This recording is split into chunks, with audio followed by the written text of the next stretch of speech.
Up-a-doop. Yo. I'm back streaming, so you know. You hear me? I'm streaming again, so you know.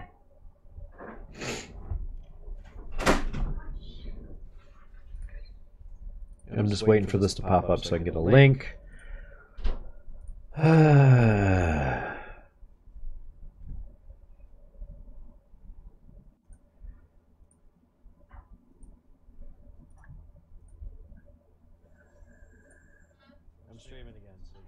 Oh, is it still on both for some reason?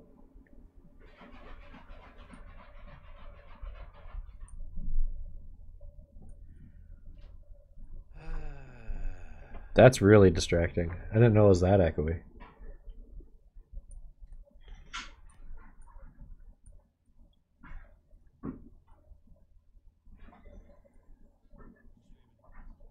Oh, is it still on both for some reason?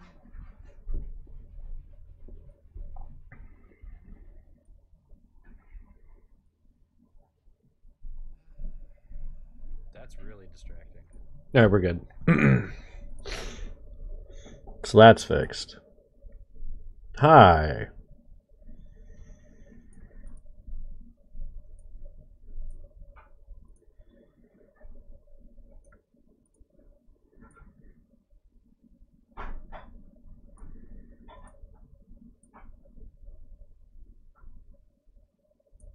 I forgot to change this though.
Crazy.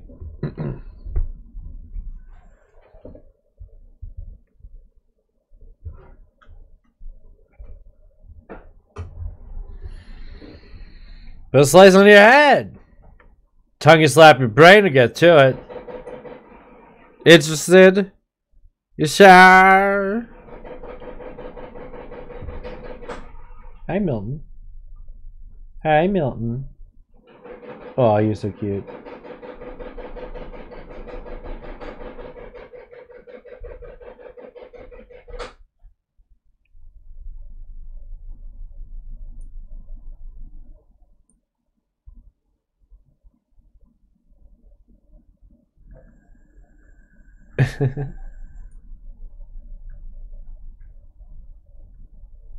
Ba-doop boop boop ba-da-doop. Ba-da-da-da-da-da-da.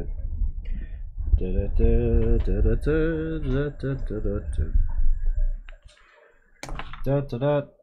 Ya-da-da. Ya-da-da. Ya-da. Ya-da-da. Ya-da-da. Ya-da-da-da-da. Ya-da-da. Ya-da-da. Ya-da-da-da-da-da. Ya-da-da-da-da-da-da. Ya-da-da-da-da. Hey Gray, how's it going?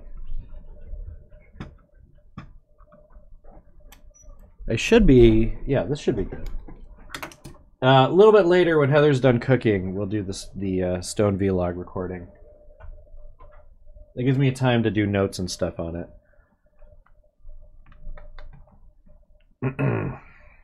It's a pretty important follow-up to what I just did. And I've had a lot of time to think about it, and I don't want to fuck it up. Meow.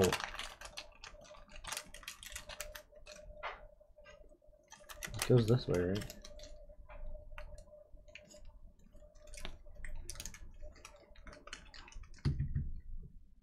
Are you done with the fan? Hmm? Are you done with the fan? Yes. Oh.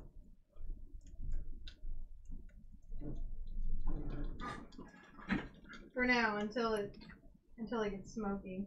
Oh, well. I'm not going to record until you're done. Okay. It's not a big deal. I'm just making sure. I mean, I'm done. I'll tell you if I'm not. I am working on a commission for Kelly when Kelly shows up. But it's an icon, and it's like a pseudo, a very subtle Medusa gothy female character. Nice. Yeah, it's going to be fun.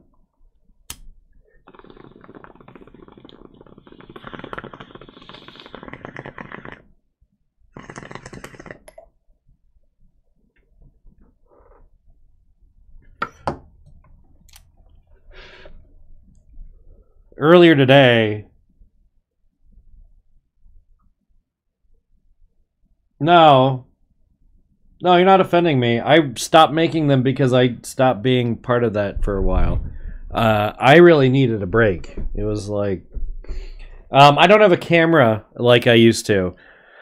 I'm gonna explain this probably in the vlog, or there's definitely going to be a vlog where I just explain kind of what the process was of the bunny perspective. But my brother is a photographer, and he's in LA, and I'm not in LA. So because I'm not in LA, I can't use his camera. We are talking about, well, I've had an art block for about 3 years. So having an art block for that, I've never had an art block that long. It was a very long time. So yeah, at this point, it's kind of better. It's like something is better than nothing, certainly.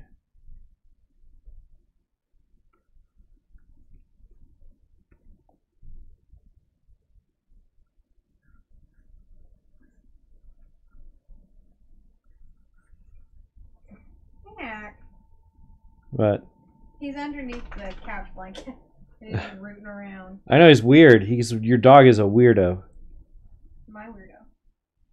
No, it's fine. It's just what we're gonna do is I'm just gonna do voiceover work for a while, and I'm gonna do drawings.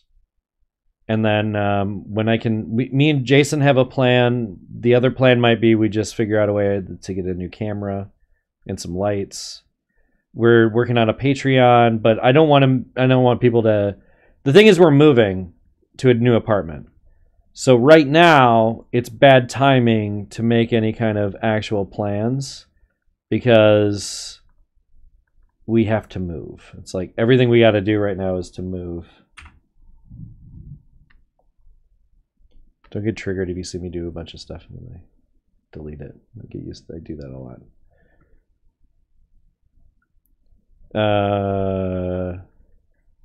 It's got to be cognizant of how much the. There we go. This morning, there's if you know and follow any artists, you might have seen them retweeting this, but Windows had a big update, and it made it so that you had no pen pressure in Photoshop, basically, because there's like this new thing for Windows Ink, and it just interferes with stuff. So they've actually released a hotfix. So, but before that, it was a big panic. But it wasn't affecting my computer. I was just kind of aware of it, but I didn't. It took me like an hour before I realized where to find it and do it properly. So.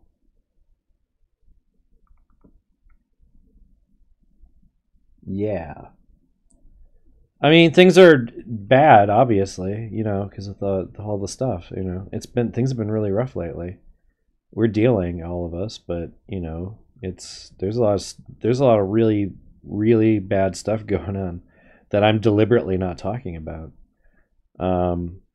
This next video for this next vlog is it's kind of about this stuff, but it's not. It's more about the history of this stuff. Well, we're not gonna discuss it. Somebody made a really bad mistake, and won't take their very bad mistake off the internet because I'm sure it's getting him huge ad revenue, and it's pretty gross. It's pretty gross how certain people won't take certain videos off the internet, but whatever. I haven't decided what I'm going to say about that publicly yet, besides kind of what I've already said. It's complicated. This stuff, don't get me wrong, there's a huge vindication. Yep. Oh, that's fine. There's a huge vindication in this because I was criticizing Channel Awesome way back in the day. And now that it's like free game to take a shit.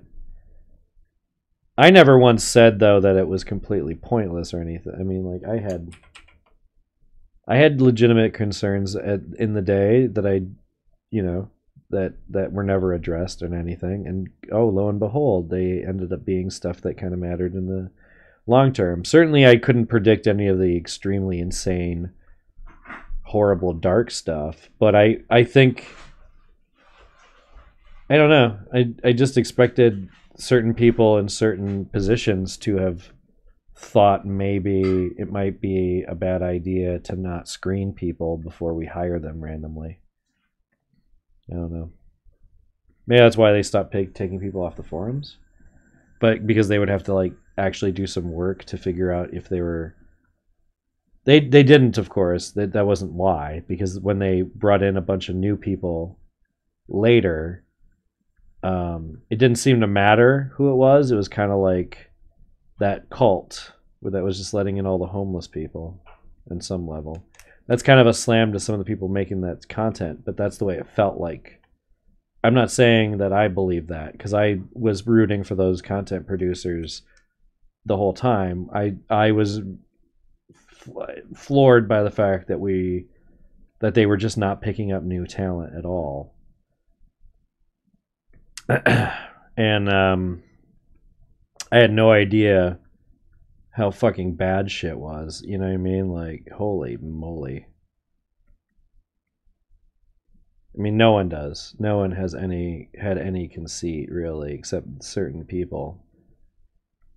And how are you going to even talk about that? Like, it's fucking nuts.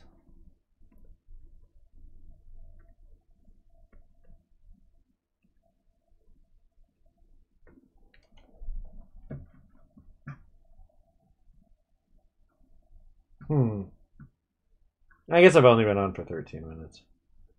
I did say that I was taking a long-ish, I was taking a break-ish, but that's fine. I'm not worried about it. I want to get a start on this either way.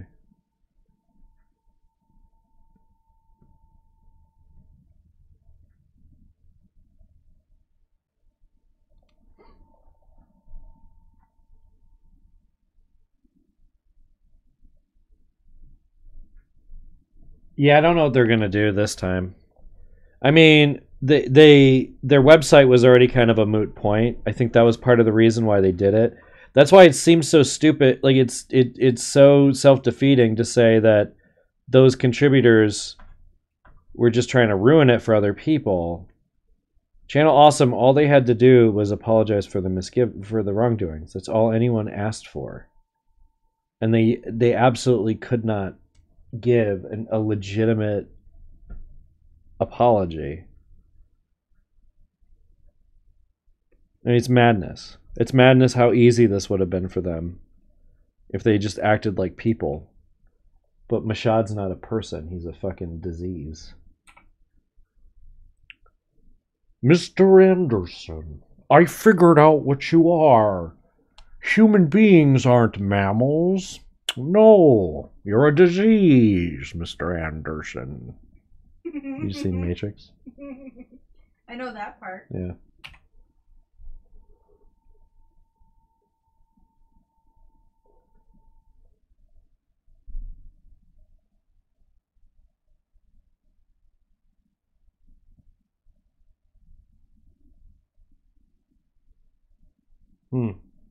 I sometimes I don't know if a comment's highly negative or really impassioned on my side at first glance. Usually have to go back and look. It's fine. I'm not worried about it. I can take a look at it. It's the new comment on my. Yeah, just exit out of there. If you're not sure of something, I can take a look at it. Yeah.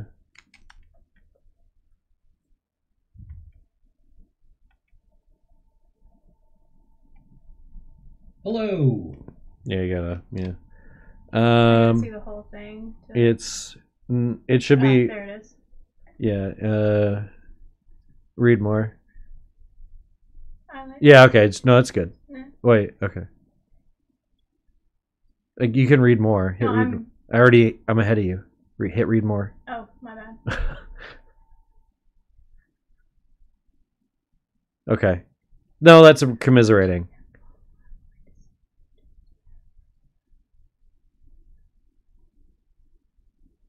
Yeah, that's a pretty good one. No, it's a commiserating. It's angry at Juwaria, not angry at me. Because like I said, it's hard one to curate because you don't know if a post is like lashing out. Like a lot of the posts, I haven't had that many. I expected a lot more of this type of post, but I got exactly one post that says you're disgusting for blaming him for this. There's no proof. And when I made that video, the proof I had was, yeah, that seems right. And yeah, I'm not recording yet. Okay. I haven't been recording yet. I'll let you know when I'm recording. I was making sure I told you. Yeah, I got you. And yeah, I don't know. I realize that Larry the Guru guy is there just a troll. I realize that. I think he's just trying to get fired at this point, right? That's the whole point. Like, so he can say he was the last person fired by Channel Awesome. I feel like that's why he's there. Am I wrong? Does anyone else get that feeling? I don't think it's a bad idea. It's pretty funny. Especially, I watch his videos, so I'm hoping he addresses it. It's on some level. Because I respect the hell out of Guru Larry. He's a fabulous artist and animator.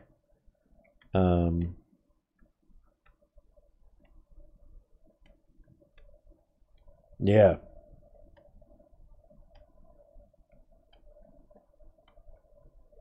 You know, I got out of something back when I was really depressed. One of the few people that was still kind of associating with me was Bennett the Sage. And he was trying to get me on this storytelling or storyboarding gig for his intro that Zone was going to animate. You know who Zone is, right? The hentai artist. The Flash hentai. Oh. He does like he's done one for all the Teen Titans. Oh, right. It's that one. Anyway. And I nearly did it for exposure. And I'm glad I didn't. It was so much work already. Like I read the script and I started doing it, and at the time I was like, it was not worth it to work with that. And I had just come off of doing a bunch of free artwork for MC Chris that went nowhere. So that was fresh in my memory. I have a lot of weird stories, don't I? That stuff that has nothing to do with the MC Chris stuff, but right after I quit working for them, for working on trying to do the bunny perspective, I was helping my dad fix his house, and Heather alerted me that MC Chris was looking for an artist because he's trying to do an animated show at the time, and his artist had to back out. So I was doing all this MC Chris stuff kind of anyway because he had just put out that video, the animated teaser for it, and so I was just drawing the hell out of MC Chris because he's fucking fun to draw. And yeah, I know he has. I have no idea what Bennett's gonna say about this. I'm sure he's just not gonna believe it. I don't know. That guy seems stubborn and immature to me sometimes. But then he also just lost 100 pounds. What's So Bennett not gonna believe? Bennett has a Jew Wario head on his set. He's had a Jew Wario head on his set since the guy killed himself. Like, Right. Like it's a Wario hat. Like it's a Wario hat with a shiny J and a shiny W. Right, but how does he not know yet? I don't know if he knows yet. Why would I know? I don't follow that fucker. Okay. No.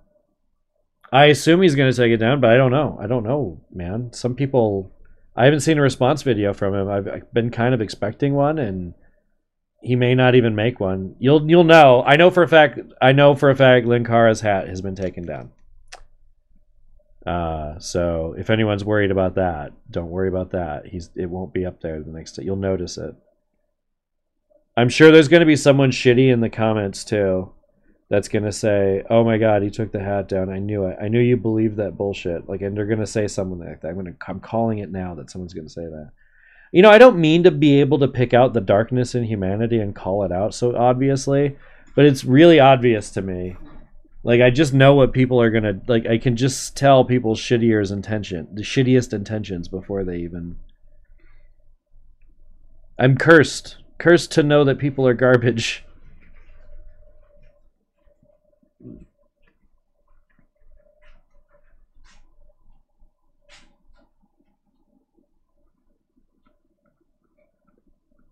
And at the same time, I have a lot of hope for people, too. That's the thing. I'm an optimistic nihilist. I don't know what that is exactly.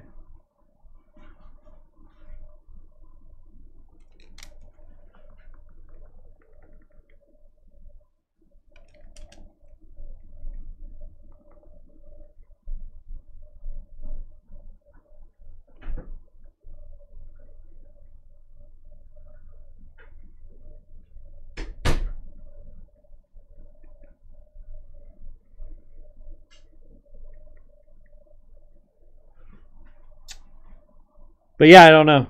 You know what I mean? I haven't talked, like, I haven't had contact with Ben Sage in a long time. I just thought of that. There's a lot of, like, it's weird how many people I ended up getting connected with doing this that I'm pretty sure have no interest in any communication with me whatsoever. Which I still don't know how I feel about. Because, I mean, I have some, like... honestly, today has been kind of a bit of an emotional shutdown day. Like, I've been deliberately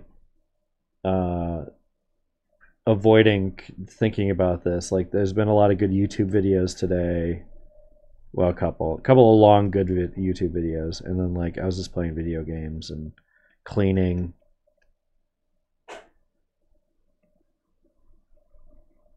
This is really rough.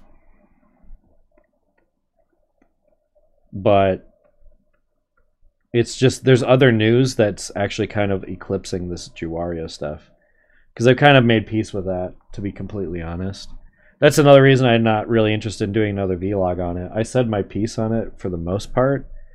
There are things that are happening right now that make me mad for completely new reasons that I couldn't believe that I would have to be mad about. Like, I can't believe that I have to... Like, it just seems so, like, basic of a thing that you would not do was done. It's just nuts to me.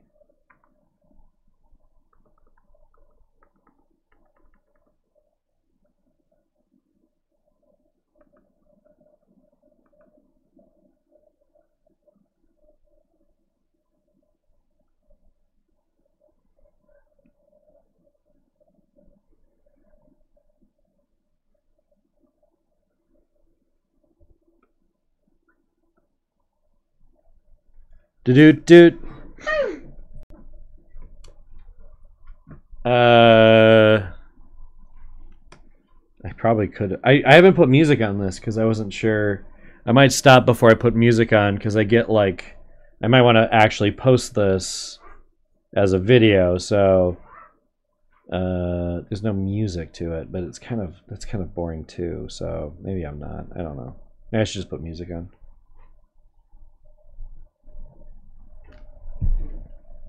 It's actually warm in here now. You ruined it. I'm sorry. I hate you. I hate you. No, I don't hate you. I'm glad you don't hate me. But I like to say it because it's fun.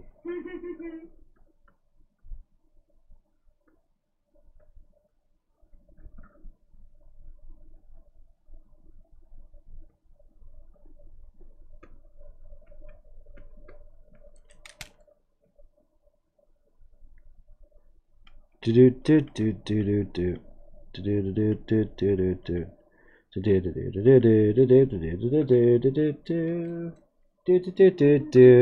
is a song.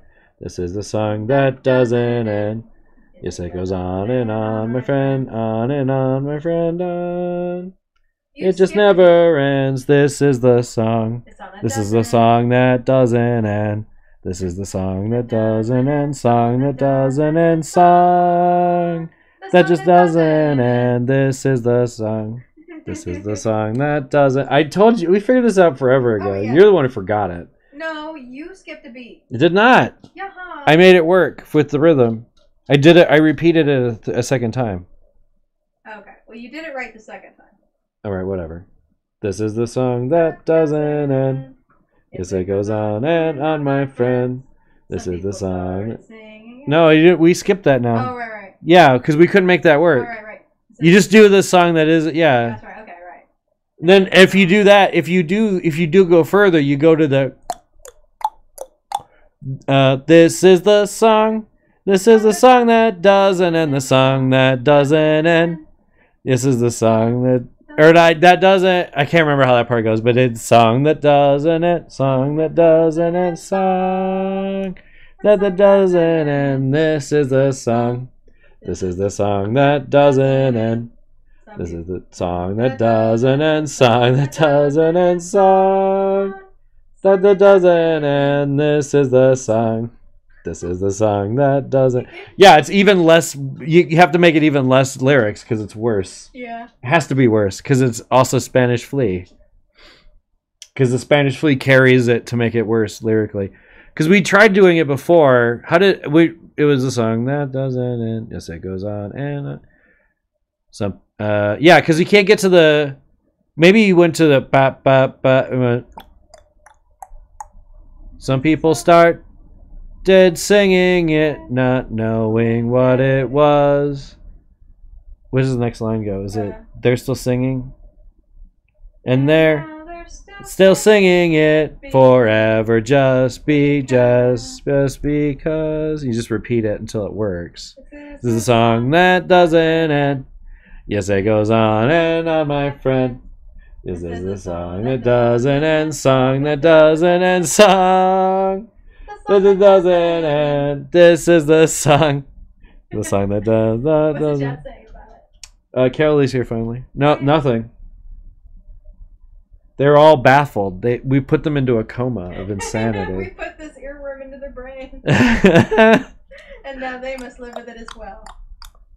Some people start dead singing it, not knowing what it was. And they're still singing it forever just because. And then someone else would go, ever just because. This is the song that doesn't end. Yes, it goes on and on, my friend. Yes, it goes on. This is a song that doesn't end. Song that doesn't end. Song that will never end. This is the song. Yeah, that's how you do it. So when you do the breakdown, you just do it that way. You just break it up in a weird pattern. Yeah. Yeah. We figured that out a long time ago when I was editing something that I put Spanish Flea into, and we were listening to it, and I was like, "Hey, does this sound? Could you put the song that doesn't end to this and make it even more annoying?" What do you think so far? I like Sharp Teeth on Pretty Girl. I like Sharp Teeth in general. My Necromancer character has sharp teeth for the spoops. When I get the color in, the snakes will be a lot more subtle. Because it's going to be like real dark. And then I want blue-green eyes that'll match her eyes. That's what I'm thinking. In the background, it'd be kind of a red-orange to contrast that.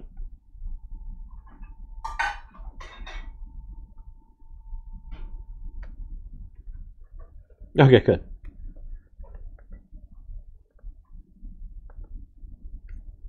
Oop. We need this to be... We want this brush to have a dual with this. Yeah. Can we... Yeah. Oop. We want some spacing, but not... There we go. Some scatter. Count doesn't do much. And then we go to shape dynamics. I want it to be... I don't want it to be this soft. But I don't want it to be super hard either. And that's what she said. Okay. Bend, flip. That should be good. Why wouldn't you save that brush? I can't remember how to save brushes. And it's sometimes it's I want to experiment with it. I'm not necessarily happy with it all the time.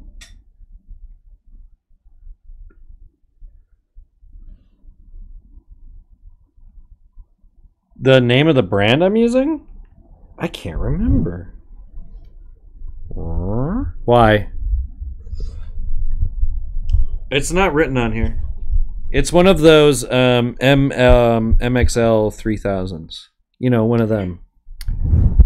Why? Is it echoey again? I haven't checked it actually. I'm usually more diligent about being paranoid about checking this. Yeah. Okay. I just want you to know that I'm cognizant of... This one's going to be layered too. I haven't done a painting in a while that's going to have layers to it, but it's going to have a black ink layer, and then I'm going to do an undercolor, and I'm going to do an overcolor, and I'm going to do a lighting pass. I'm doing the whole thing. It's been a while since I've done the whole pass, but I've been looking for an excuse, and this is a really good excuse. Money's always a good excuse to do anything. Get your iPhone out, you idiot. Oh, jeez. All right, here we go. It's blue. Does that help? Is that what you're looking for? I don't know if that was helpful or not. Oh my god. It never works. Why do you keep doing this to me, iPhone? There we go. Nope, it's still taking me the same one. Alright. Can you stop? Oh, I want to die. Alright, there we go. Beauty. Yeah, this is fine. Yeah, because it sounds good. Alright, good. I was hoping you were asking me because it sounds good and not because it sounded bad. I was paranoid. I should have said, hey, why are you asking? Because it sounds good or bad? Then I wouldn't have to have checked, but that was me not thinking about asking.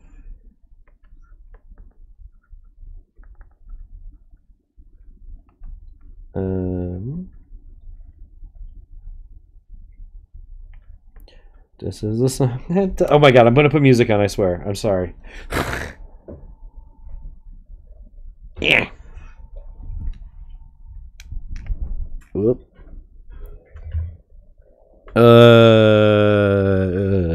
When we're doing the vlog, I'm not gonna stop and restart. That's stupid. I don't really care if this thing gets demonetized. Good. I'm glad. This is already fun. This is my kind of thing, though. I usually don't get commissions from people doing what I want to do. Well, sometimes I do. That's not true. What is true, Michael? I don't know, dude. Get off my dick. Me.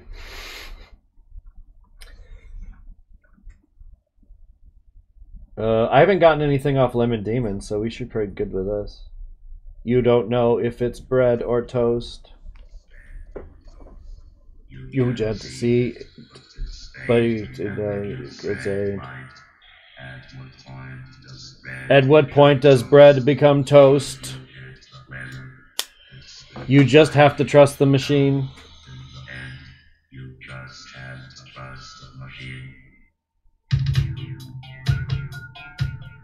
Okay, it's not coming through. I thought it's not. Oh, it is. Hang on.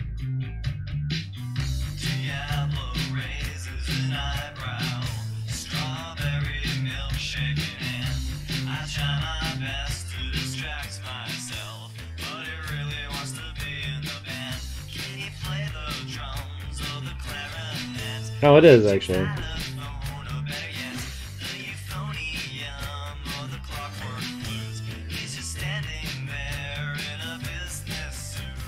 All right, that's a bit echoey then, right?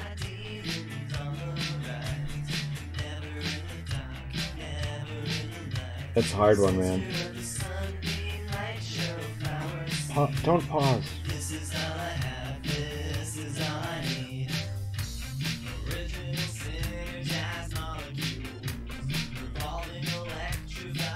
I'll mess with it later, I promise.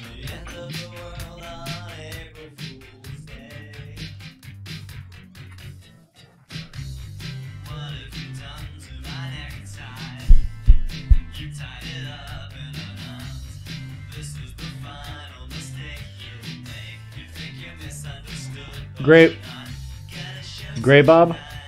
Gray Bob? Gray Bob. Who? Do you remember Gray Bob No. from the day? No offense, Gray Bob, but no. Yes, I can do a nose ring. You want like a stud or a septum sternum? I don't remember. Gray Bob. Did he go by another name? Gray Bob. He went by Gray Bob. Sorry. It's Gray Bryson now. He's been in the chat for a bit. It's certainly not personal.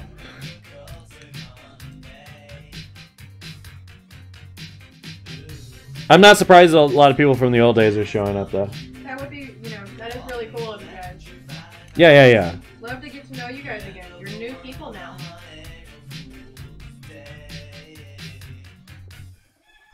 We're usually better at that, actually. What did you do a show or were you fan? Yeah. Oh.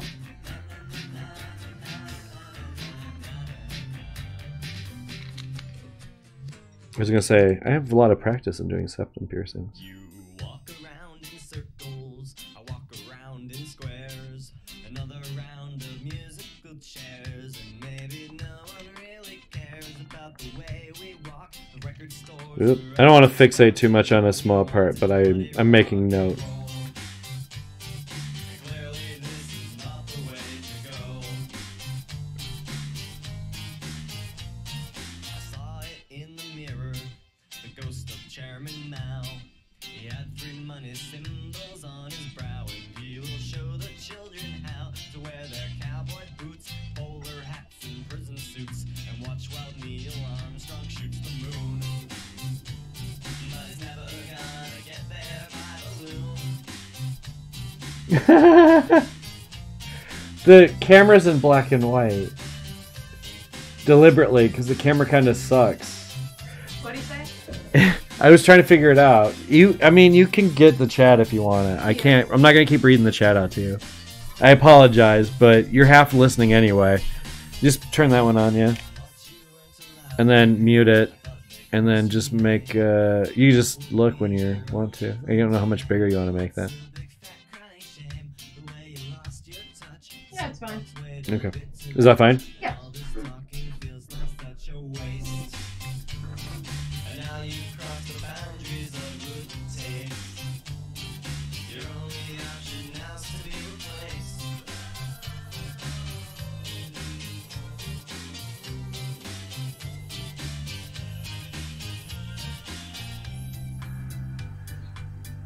Yep.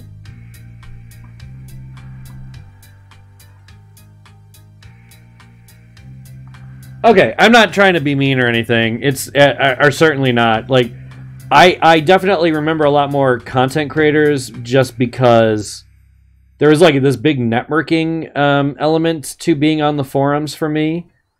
And it's not like being just a fan was never not a big deal. I'm just trying to think, like, I had some fans, like a couple of fans did fan art for me. So like I remember the fan art more than I remember the name of the person usually. And it's not like it happened that often, it's just been so long, and I've really, like, remembering this stuff again, like, it's hard to explain, but, my brain power didn't go to, it was just like when certain people stopped talking to me entirely, it just got too hard to, like, bother. And yeah, I did 3 years of just not caring about any of it, you know, like I found out things that I had no idea that we're not going to talk about right now. Because it's not relevant to anything, but it's just like talking to old friends of mine from the old days. I mean, I was on a Skype call with a friend of mine, and we were mostly crying. So, I mean, it's like, this stuff is just like, it's brutal, and it's, I think in the long term, it's really going to be good. This is like the antiseptic on the wound or whatever, but we need to clean the wound and move on, you know? And I'm trying my best to contribute to the wound cleaning and moving on portion.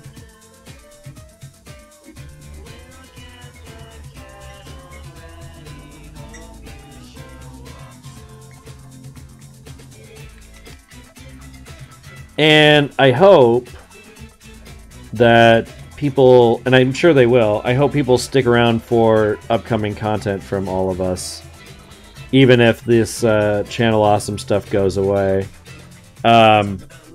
Mostly because we need to get Soft Lavender to buy them's fighting herds so we can have battle royales, because she is reportedly very good at 2D fighting games. So I'm very bad at them, so that'll be fun. But I'm really competitive either way.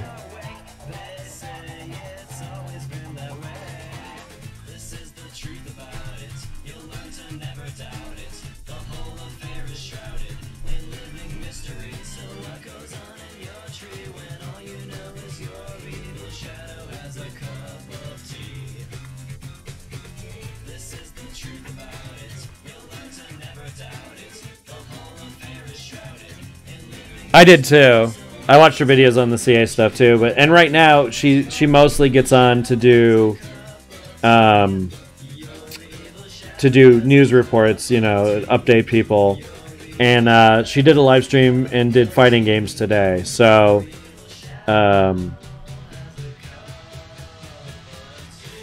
so I was in her stream for that for sure, because it's like, it's important to, you know, whenever you're able to, if you don't feel like streaming or whatever, if you can support your fellows, it's not a small thing. Like it's not the most difficult thing in the world to show up in a stream, say hi, retweet it, you know. Then people start the rumor like, hey, so and so drops into the stream. It definitely helps out my viewership. Like, it goes, like, you'll be crazy. It's like, you guys that show up on these early streams before, if we ever get more names on here, which I have a weird feeling I might be able to talk certain people into coming on. Don't you think? You think I could probably talk certain people to get onto the stream? I'm gonna mouth it. And his wife. So I didn't really tell you how much we talked about, did I? Did you want to know? Sure. But me and Vega talked about? Sure. Okay. We talked about a lot of stuff. We mostly just kept on going, holy shit, me too, holy shit, me too. She goes to like punk shows and stuff. She hangs out in goth bars and whatnot. That's so cool. She's like, yo, you guys need to, when you're in the northern region, you need to come hang out. What are they, in Wisconsin? Yeah. Okay. Yeah. I don't know if they're in Minneapolis or not. But I mean, fuck it. Why wouldn't we? Is still in the north? I don't know.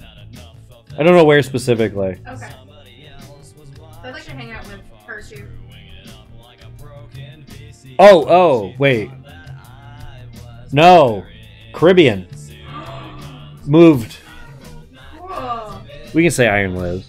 Iron Liz moved to the Caribbean today, but she'll be on the stream, I'm sure. We talk. I can talk about me and her talking.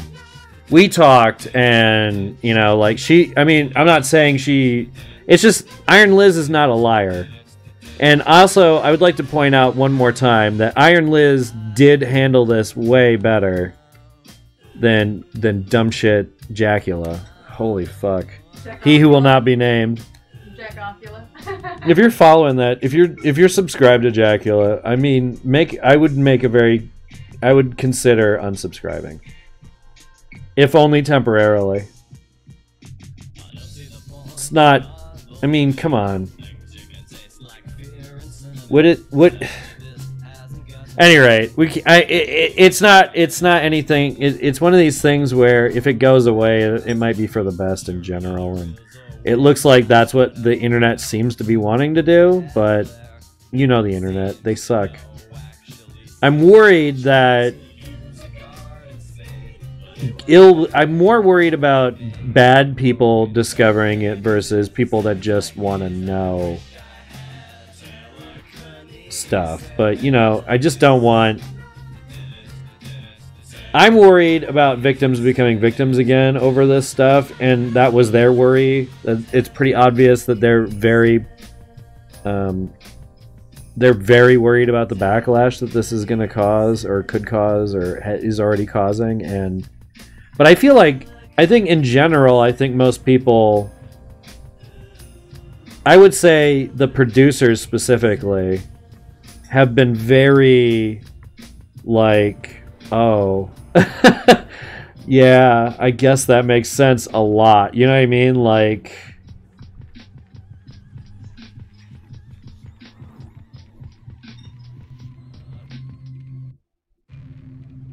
what? I think it's pretty well common knowledge if I know where Linkara lives. He lives in Minnesota someplace. It's pretty common knowledge. Like, we're not giving out addresses. Yeah, I don't know what you're talking about. It's like somewhere in Gotham City. I always do onks when I do goth stuff. I don't know why. I like onks. I liked them when I was hardcore goth. I like the Iron Cross style onks too. I'm giving her like greenish ashen skin too. That I think it'll be fun.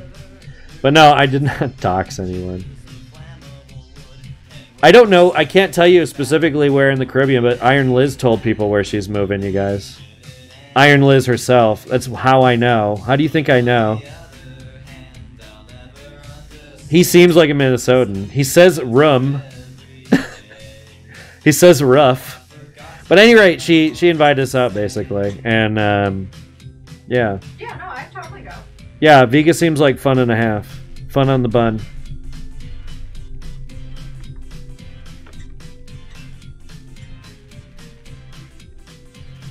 We had a good time, but she really didn't. I don't think she really had that much influence of. I mean, like the Justin thing. I don't think really hit her.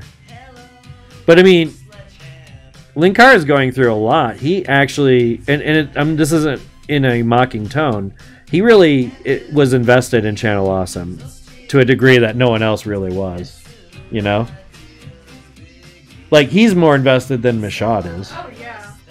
Emotionally, and like they might be financially invested to a large extent. But he's also financially tied to, you know, but beyond that, he really gave a shit. Like he's like, look, you know, people have been coming out admitting that they either hated the movies then or have decided they hate the movies now, but he's like, I always liked them. I like them now, and I'm proud to be a part of them. That doesn't mean that they were made well, like they were made with these good intentions. Like these are problems that sully these movies that I would otherwise like, and it would be nice to have gotten apologies, something.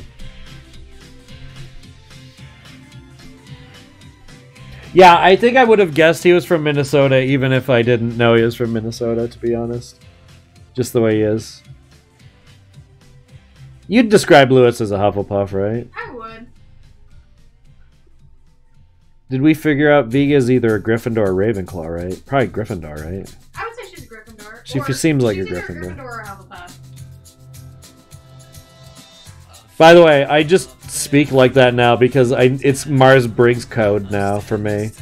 Because I think the Myers-Briggs code identifiers are like really complicated. It's like introverted. Well, if I want to get real specific, I just go by Star Trek. I don't like that. No, that doesn't work. Because that's too analytical. What do you mean, like McCoy? If I want to get specific, I'll say, well, they're a total Spock or they're a total McCoy. But that doesn't... See, the Myers-Briggs test lines up with the Ninja Turtles and the houses of Gryffindor. So if we were to put the Ninja Turtles into the houses of Gryffindor, Donatello would be Ravenclaw, Raphael would be Slytherin, because he's self-ambitious, Leonardo would be Gryffindor, and Michelangelo would be Hufflepuff. Actually, Leonardo would be Hufflepuff, and Michelangelo would be Gryffindor, probably. He's more of a party dude. Also, I'm a Hufflepuff. Yeah, you're less of a Michelangelo. You're more of a Leonardo. Really? Yeah, you're more of a Leonardo. Leonardo's a Hufflepuff. I don't know what I was thinking. He's Huffled a puff as a fuck.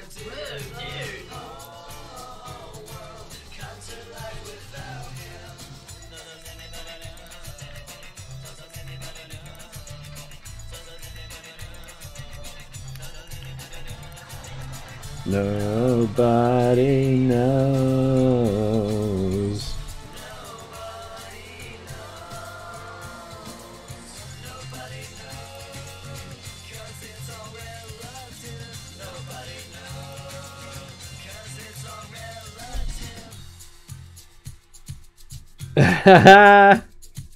It's not a person. It's just a personality quiz. You can take the Myers-Briggs personality quiz and you'll know exactly what I'm talking about. It's been so long since I've taken the quiz, and I had a very, very long time ago replaced saying what the actual terms are with the houses of Gryffindor. So House punching things would be Gryffindor.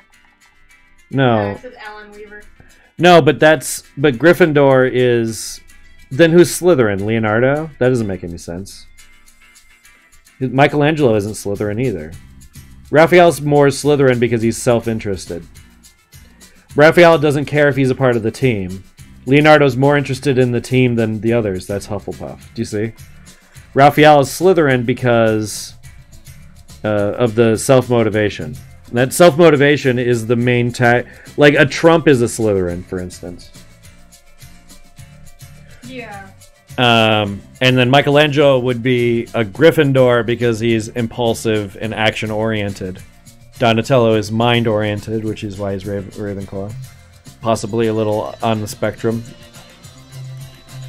They didn't really talk about the spectrum when I had philosophy class or psychology class in college. When I had it in high school, we had to do a thing where we had to break a social norm.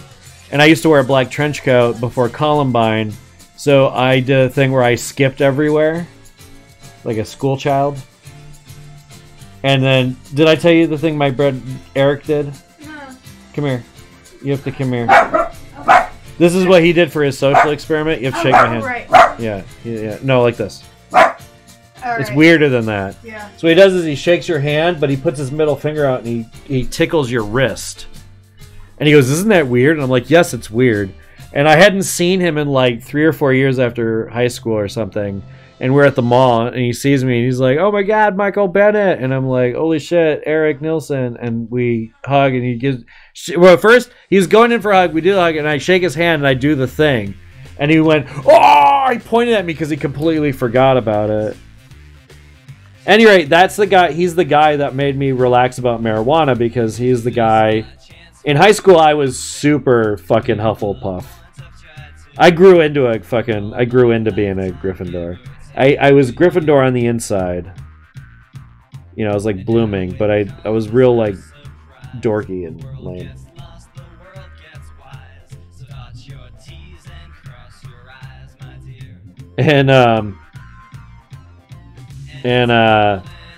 And he was like, "You know what you would be like if you smoked weed, dude?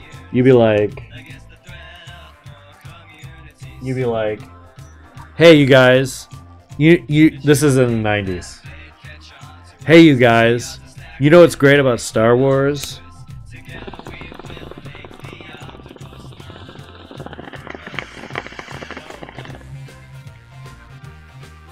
Chewbacca!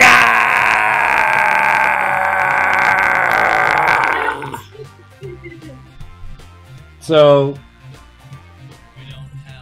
when I got high for the first time with completely different friends, I did that.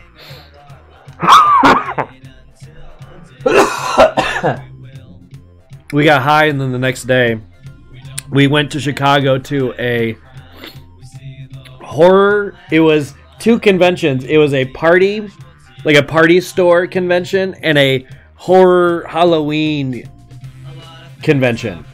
So it was all outdoor horror animatronics and masks and costumes and stuff. Heather doesn't care. Sorry, I'm here. I'm just talking to Dad.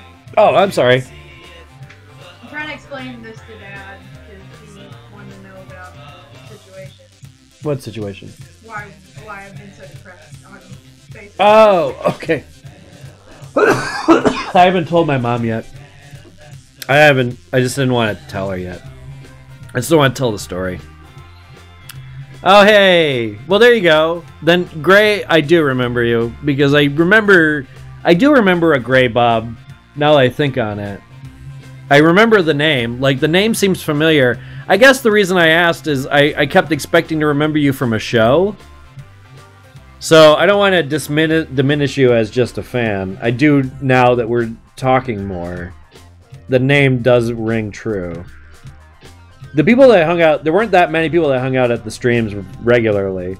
Like, they would kind of come when, well, at any rate, I want to point out that, like, cons? No. We did our con this year. We're fucking broke. We're working on getting our YouTube content sorted so that cons will invite us to places. So if you know about con that wants to Post us. yeah, we'll consider it.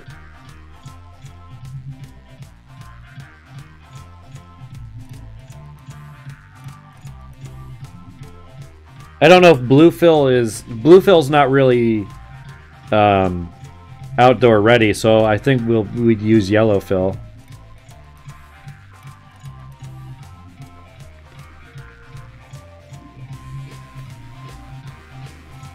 See, the goal with this Kickstarter is eventually get a new camera and some lighting equipment, and then start filming the bunny perspective as opposed to doing the cartoon thing. And then I can save the cartoon thing for like quickies, so I don't have to shoot something. So it's like double duty. Plus, we'll make stickers out of all that stuff, so you guys can have like Phil Bunny. There's already Phil Bunny stickers on my Redbubble, by the way. We're eventually gonna do pins. Yeah, and we have a place to get enamel pins done. So, basically, all I want you to know is that in the very near future, you're going to be free to buy that merch. Buy that merch. Buy that merch. Buy that merch. All I want for Christmas is all that stupid shit. So I forget it in 20 fucking years. What? All I want for Christmas is that Phil Bunny shit. What? I guarantee you I will not be revealed to be a rapist after I die, and your stuff won't be fucking useless after that. I promise I'm not a rapist. You have my word. That's a dark joke, right? Is that funny? Does that track as funny? I don't know, we'll find out in a minute. Like anyone that bought Juwaria merchandise has to be like really, really bummed. I wonder if people have had mass fires. Well, yeah. Somebody in the chat said, I donated $500 to that piece of shit's funeral. I'm so upset. And he's not wrong to be upset. And I said, but you know, That's don't. money that they didn't have to spend. No, I was gonna say you help the survivors, man. You can't look. You just need to change your outlook on that. Like, you still did a really good thing for people who are also victims, because his family are victims too. Like, they don't want. Well, yeah, if they find out, they have to do what we're dealing with. You know what I mean? Like, that's really horrible. It's like,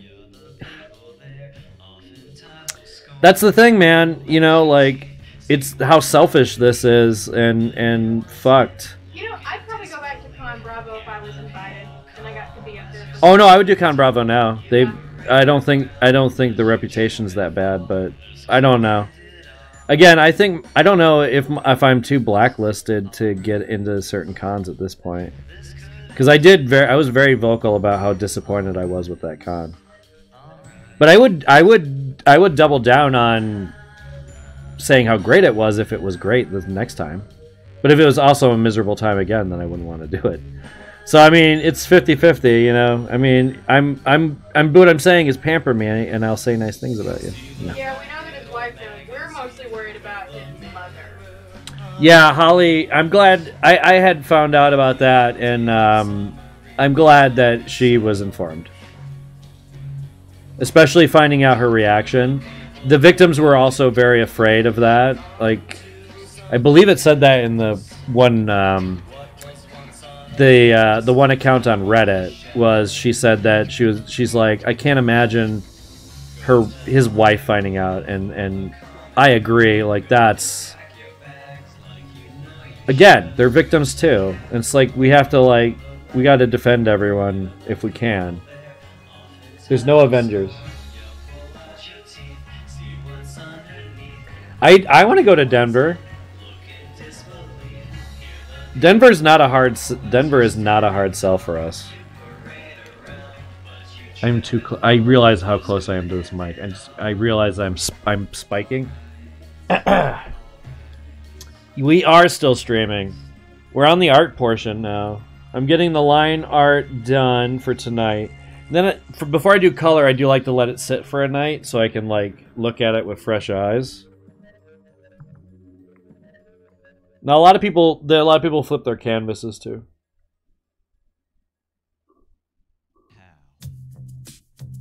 Where is this transform?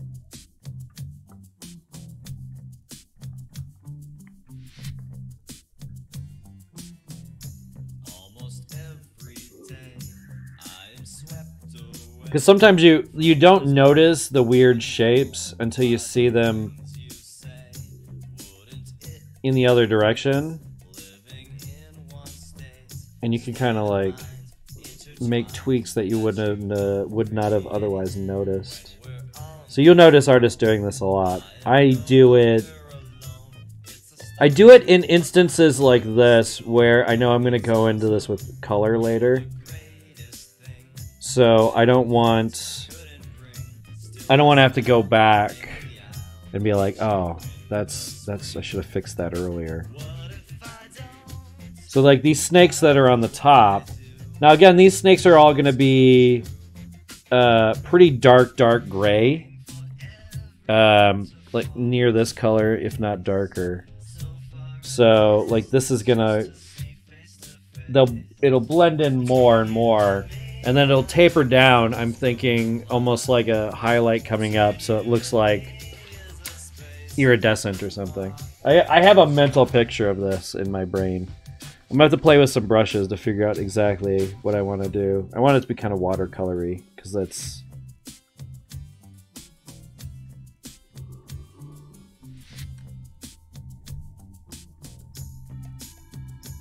Canada's rough. It's hard to get up to Canada. I used to have a license that, but I switched my license to where we are now, and it's easier to go to Colorado than it is to Canada. Easy. I don't need much motivation beyond the fact that it's just hard to move. Like if I could convince a marijuana journalism outlet to hire me, I would move there in a second. Again, making this stuff is there's a lot of reasons for making this stuff again.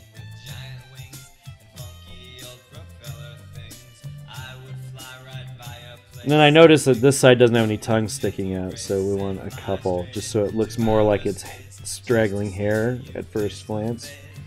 And then, see at the root here, this back down here will be almost black, totally. So we can even, like, start getting into that right now. with some happy little trees. This is my Bob Ross. This is as Bob Ross as I get, is kind of just explaining why I'm... I don't think very many people ever keep it flipped.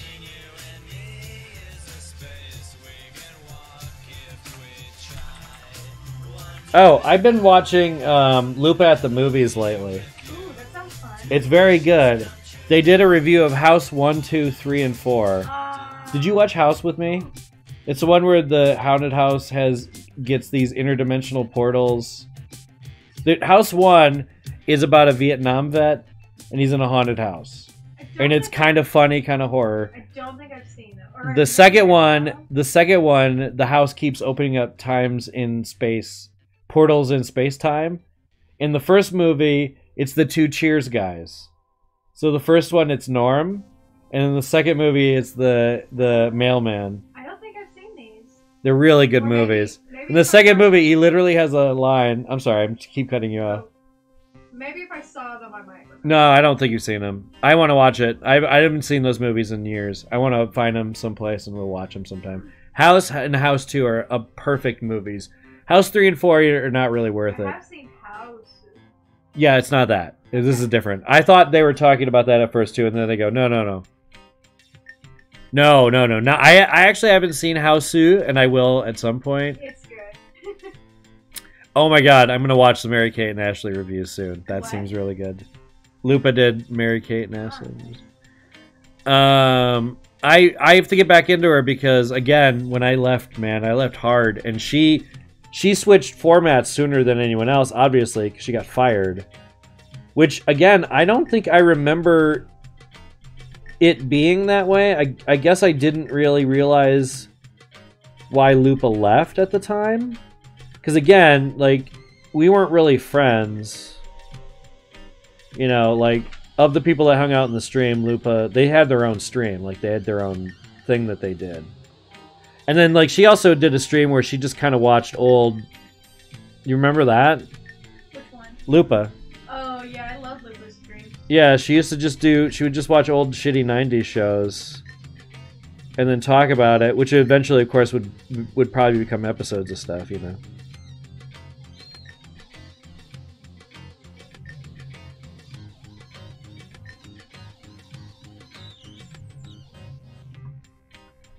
I forgot how long this stupid song goes on for. Here you go. Enjoy.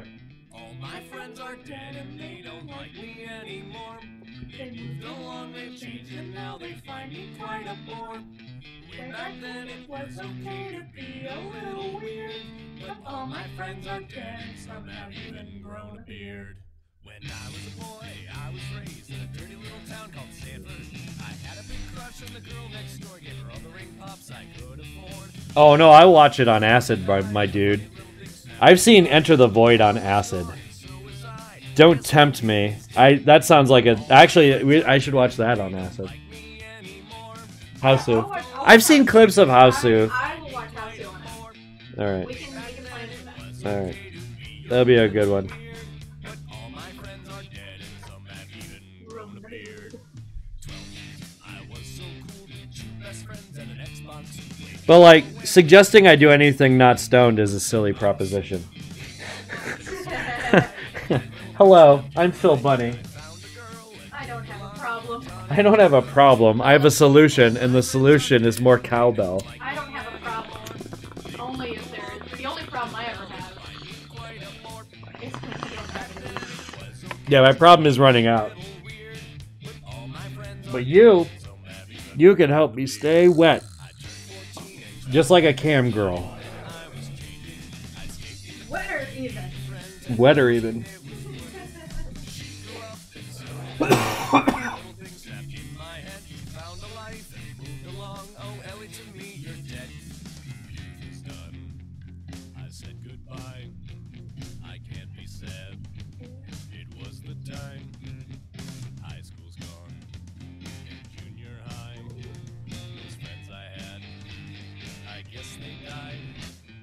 All my friends are dead and they don't like me anymore. They moved along, they've changed, and now they find me quite a bore.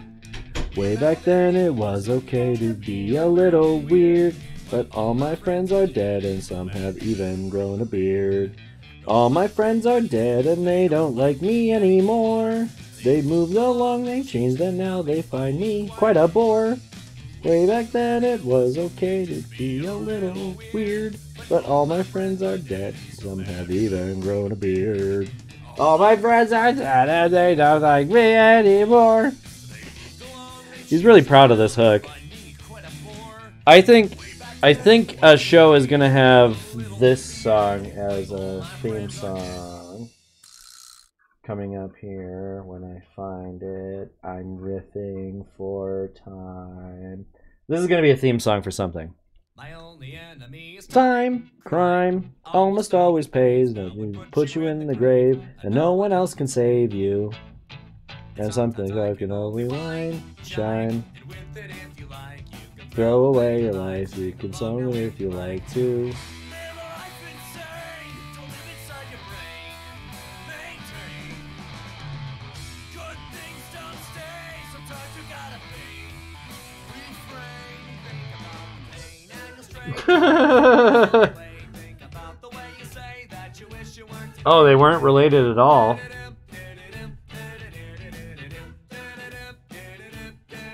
Thank you, Kitty. Yeah, that's true. I completely. It's an interesting tobacco blend that you can only smoke out of a wet pipe.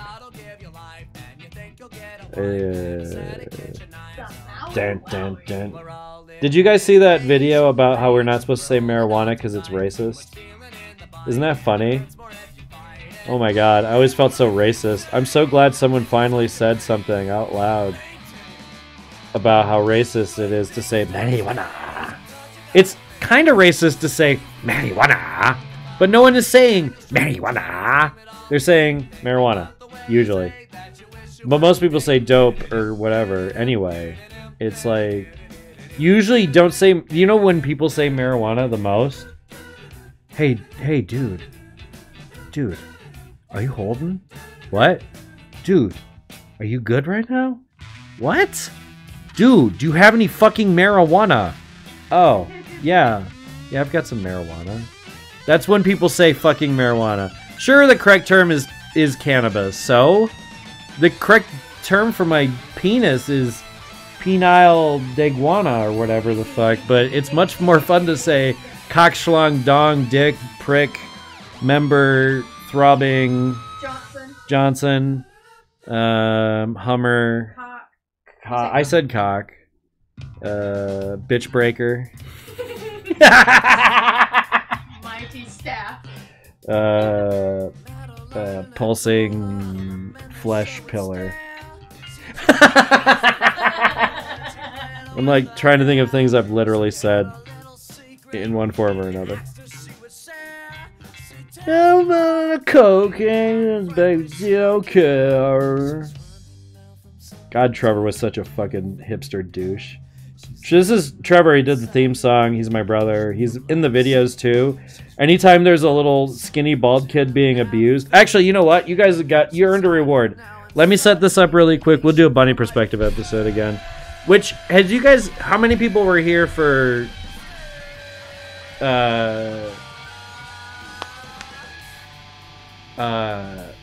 Jeff Dunham.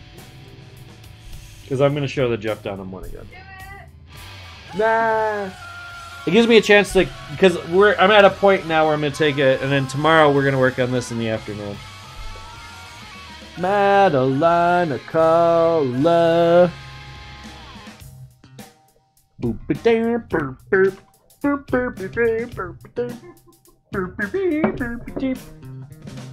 Madeline Cola with a crooked stare. Did a lot of coke, yeah, she played with her hair. You alright? You alright? Yeah. Oh shit. Wait, I don't have a new one then. Shit. Hang on, wait. I do have a new one though. I asked Mag if he wanted to go outside. Oh, he wants to go out? Yeah, he does. I don't know. Okay, hang on.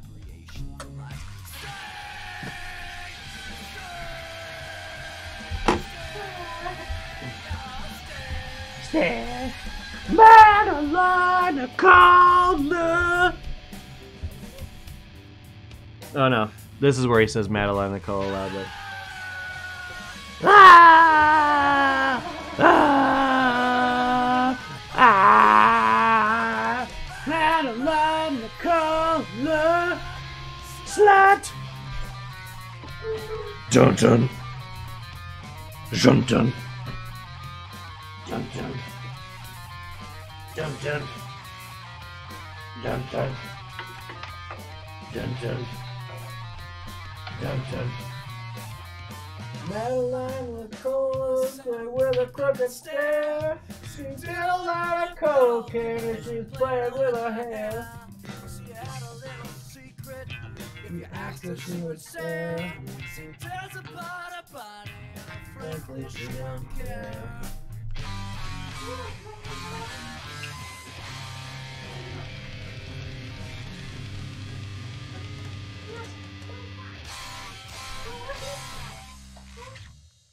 Fuck. Fuck. What did you do? This is in a weird spot. It's hard to get at. Do you want me to get under there? No.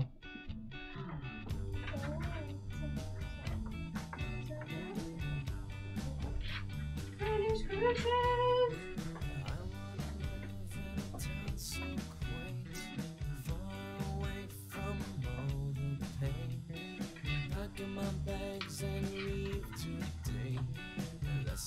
There.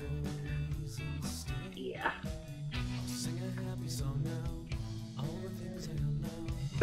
I'm okay.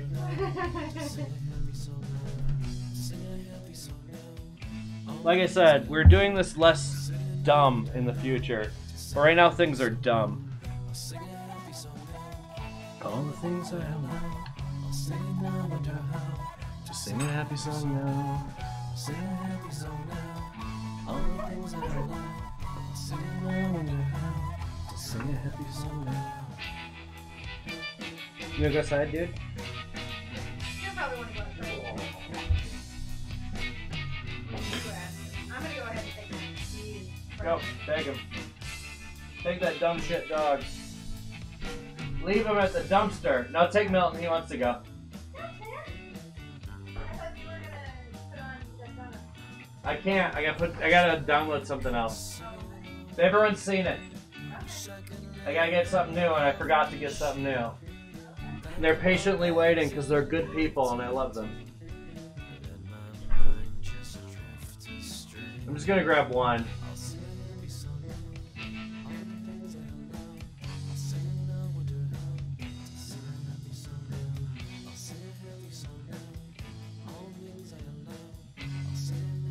I'll grab two.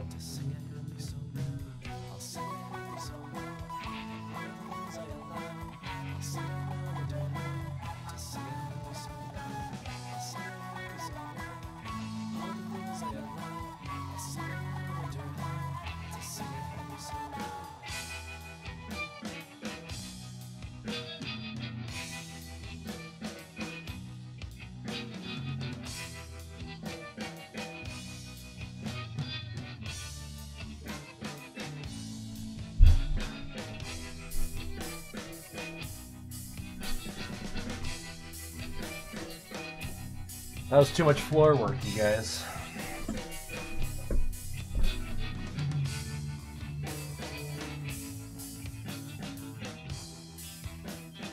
Oh my gosh. Okay, where are we at?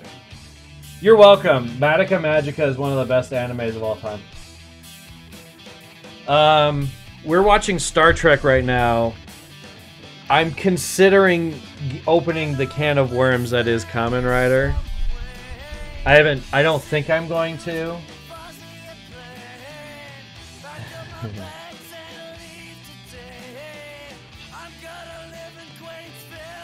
Alan would know. Alan is actually. I should tap Alan. I should tap you for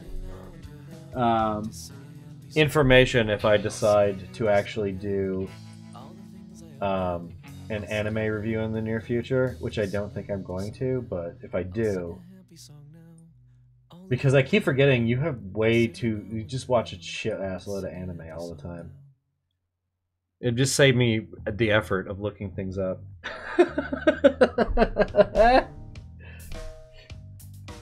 I'll just give you a writer's credit. Hey man, you can work for exposure.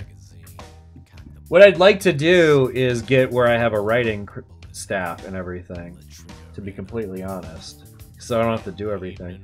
Oh, I should have hit 0 for that, so this would have been more centralized.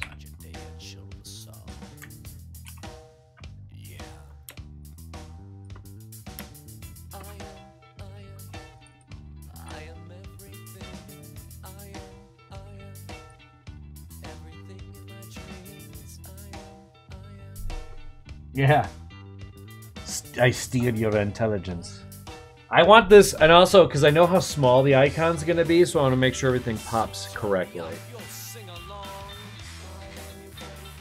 Like for it, like in YouTube, it's kind of irrelevant, like or Google or whatever. It's just so small, but yeah.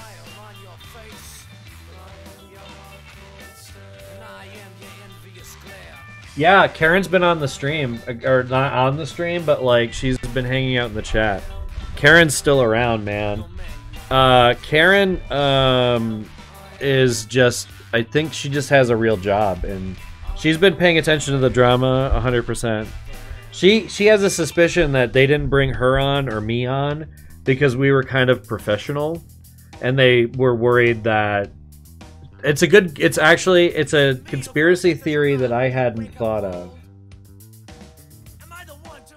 It's a conspiracy theory that I didn't think of, but when you read that document, the people that had any kind of knowledge, like Lindsay, they were really dismissive and shitty. And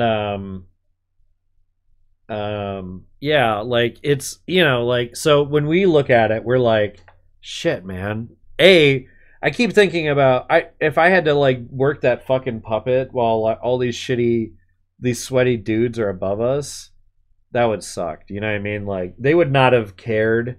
And I fucked up my knee doing kind of puppeteering like that. Like, I don't know why it happened. It was weird. I guess I was sitting on it in a weird way. It was actually like the first time Heather came to visit me, and I was a gimp. Like, I was actually legitimately using a cane. My knee was like super swollen. Do you remember when you visited me and my knee was fucked up? Yeah, the first time. It was the first time. I was sure. Okay, I thought it was. Yep. It's never happened to me since then, but I'm really paranoid anytime I do anything where I'm like...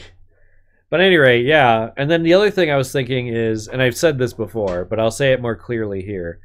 I realized that because of the way Ed Glazer would have quit to boldly flee, they would have most likely had asked my brother to been DP, and we would have like thought we would have been paid or something. You know what I mean? Like, and then or something. You know what I mean? Like, I don't know. And I just have this vision of my brother just totally resenting me over it. I noticed something that I can do right here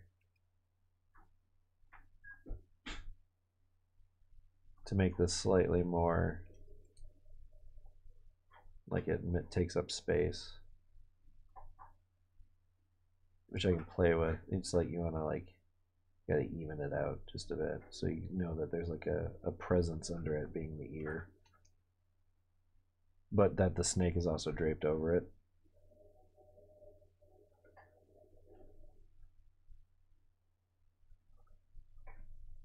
I miss doing this. I mean, like, streaming art has always been really fun.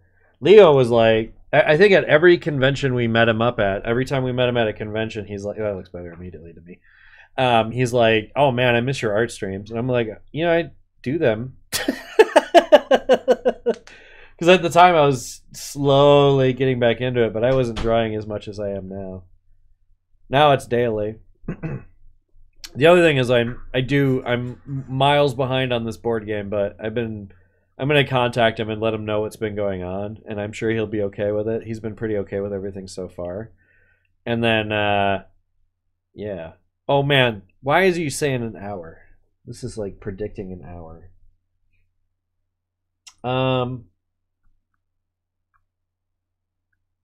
That's the thing. You guys seen these other ones too.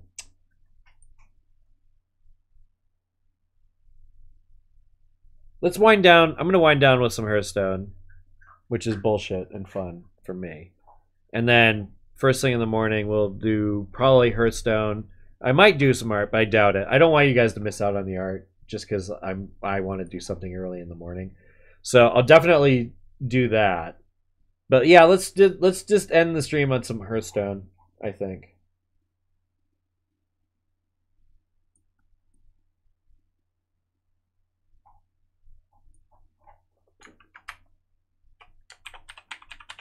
I have a fun mage deck and a fun hunter deck that I don't mind grinding with. I've got one that I think is actually good. And then, yes, I can do that.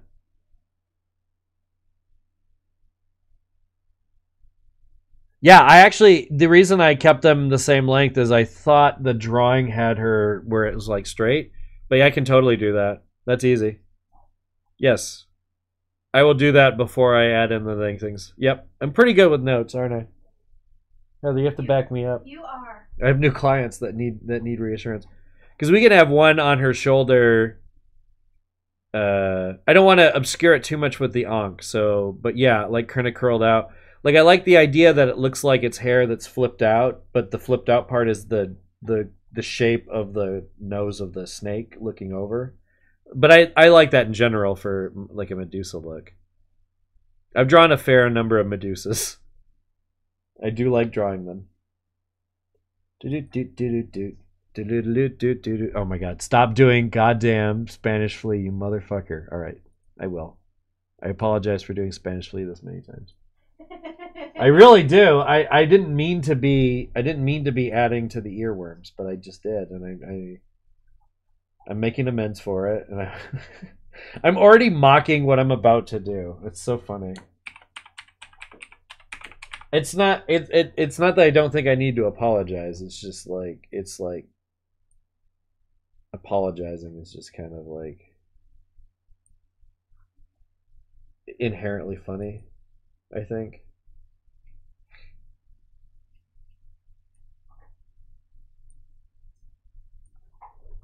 And then we gotta save this right now. Photoshop's really good about if things get randomly closed though, but and you're getting your own folder.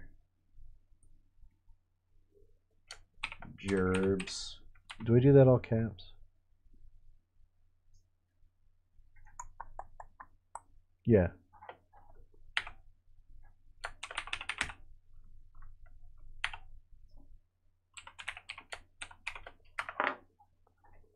Okay, in here you go.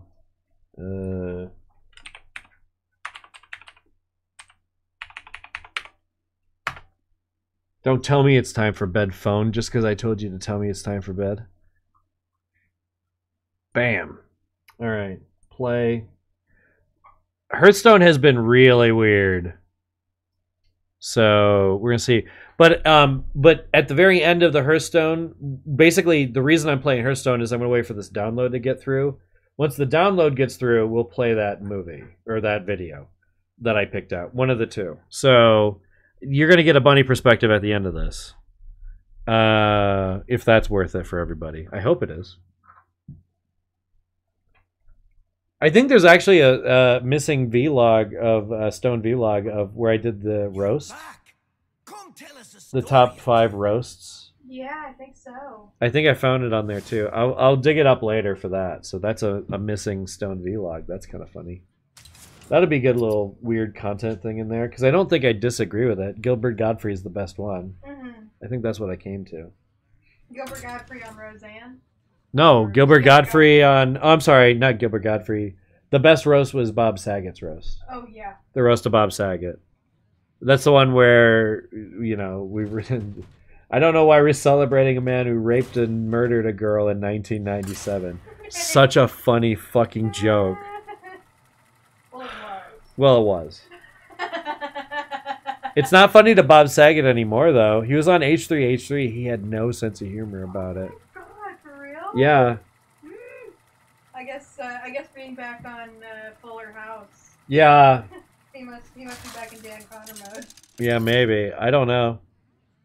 You get old, and your edge gets off a little bit. It's fine. I don't think so tonight. I'm hearing my voice being a little bit fucky, and it gives me a chance tomorrow to drive around. So we'll do the vlog tomorrow for sure. Probably around 5. We'll do it first thing tomorrow during the stream, but I'll give everybody a chance to show up. So I'll make an announcement. Like I said, I was gonna do the schedule. I'll have it scheduled by tomorrow. So tonight I'll figure out what my schedule is gonna be, but likely the competitive games I'm gonna play are League of Legends or Hearthstone. I might play Duelist, but yeah, I'll likely play some Duelist. I just it's not it's just less interesting than Hearthstone is. Hearthstone's just more interesting to watch. Jade Serpent. Not just because of the pixel graphics, just Duelist is a really kind of complicated game. I mean, I don't know. I'm not trying to, insinuate nothing. Damn it. Max, bring that back. Bring what back? He's got my nail file.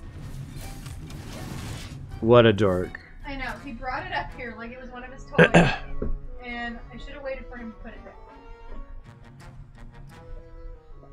But I will tell you what. I'll tell you what I'm gonna talk about tomorrow. If that's any consolation. My favorite. Beetleberries, my favorite. This'll work. Yeah. At the very least, we can just draw a guy next turn. That's pretty good. Our curve's okay. Curve stone. So what I'm talking about on the stream is just sort of, or on the vlog, is I'm going to discuss my perception of the forums in the way that they seemed like a cult. We should probably go Tar Creeper and then just freeze this? No. Should we? Should we freeze this and ping it? Yeah, that's what we do.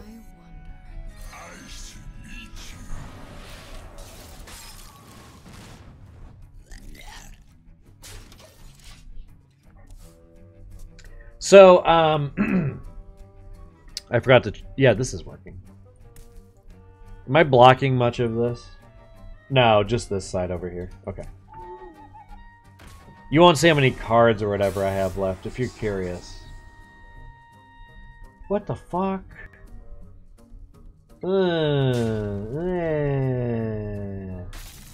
He's really counting on me to play a spell, but I'm just not going to.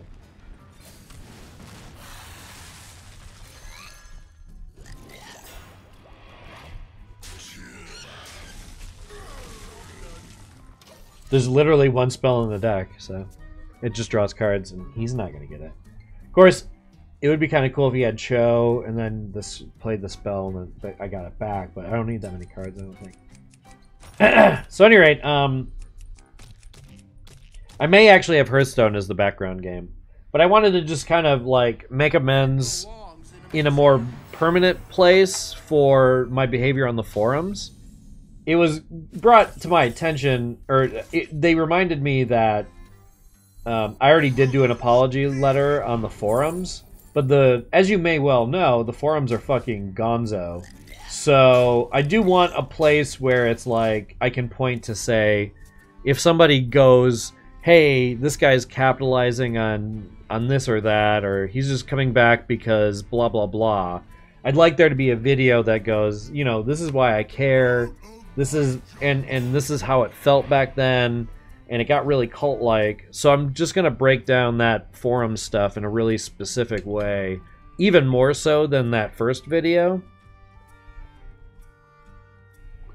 But mostly I want to apologize, and then kind of talk about why the mental breakdown happened. It's sort of what I talked about on that first version of that stream vlog, but more concise. I'm gonna make notes while I'm at work.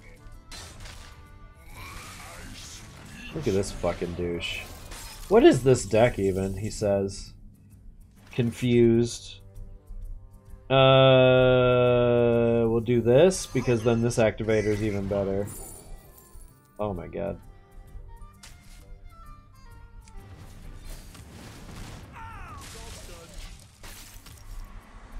So yeah, and then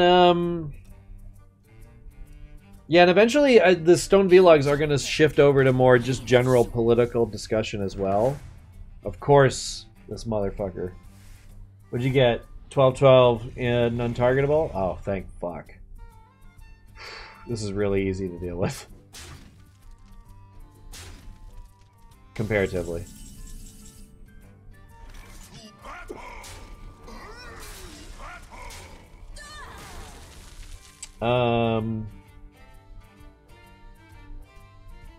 Is this the one I drew? This is the one I drew.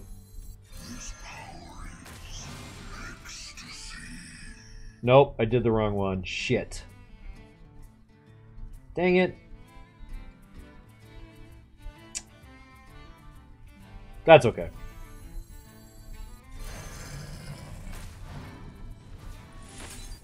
He's got a Cho. We'll just kill Cho with this. I guess he can have it. I don't really care if he has it.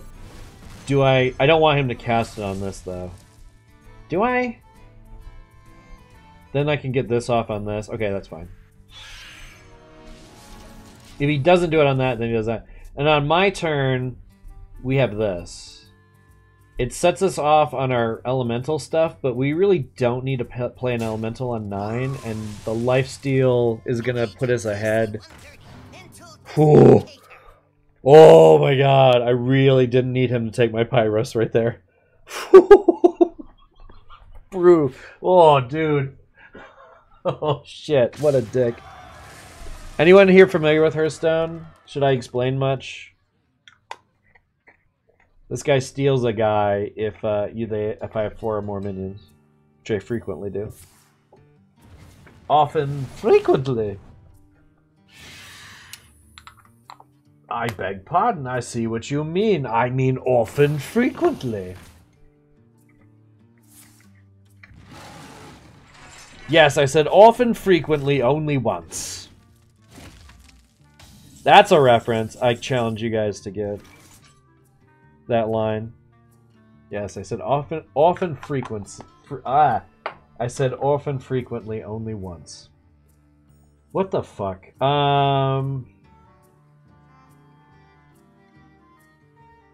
Maybe we just take a turn to build a board back up?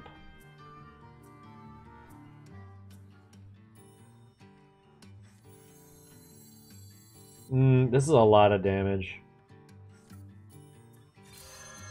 Do not fear power.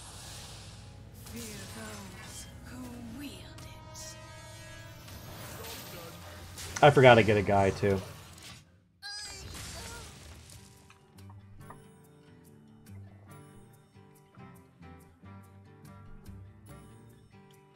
Yeah, Heather played it for a little while and then she got predictably bored of it. I might take over her account. Okay. She's given me the thumbs up on taking over her account. Then it might be really good when you get back to playing it. Oh yeah, for sure. Get me where I'm good.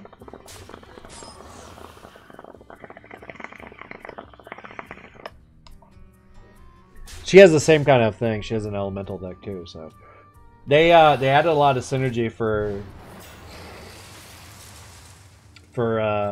mage elemental, so it's really easy to. It's a lot more fun than it has been previously. So, one, we can't play that because we're not going to get the thing. Ting that to get a guy. I guess Leeline will be fine here. And we'll play one of these for activator, and we'll leave that up.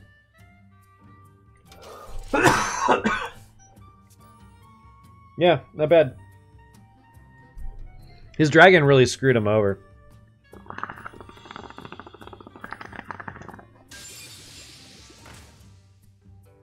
Yeah, I mean, I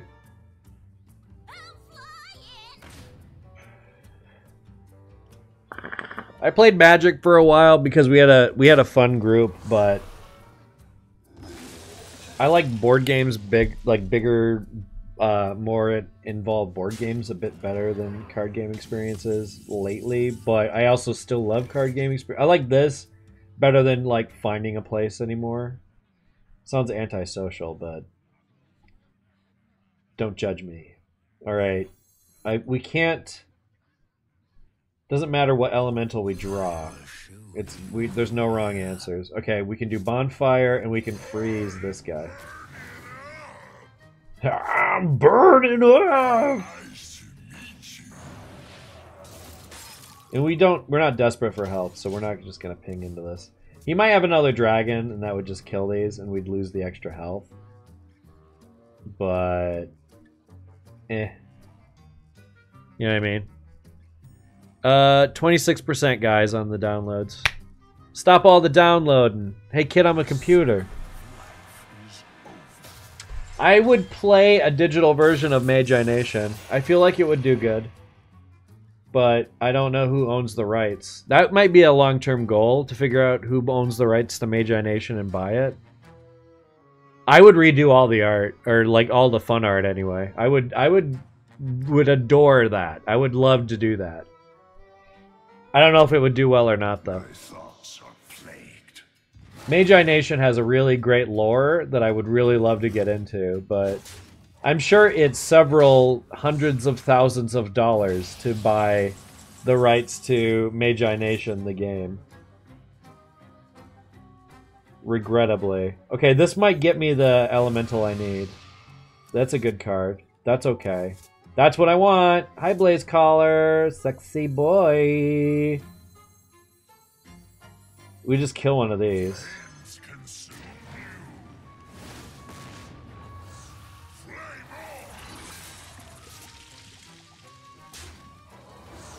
Where are we getting the 3 damage from? We'll just do this.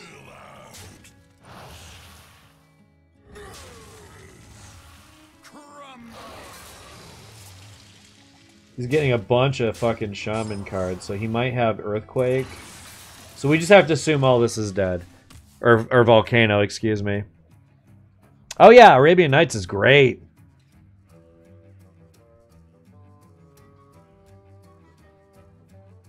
Oh shit. Yeah, Arabian Nights is great. Sam Oswald's great too. We've been talking. Hey Alan, do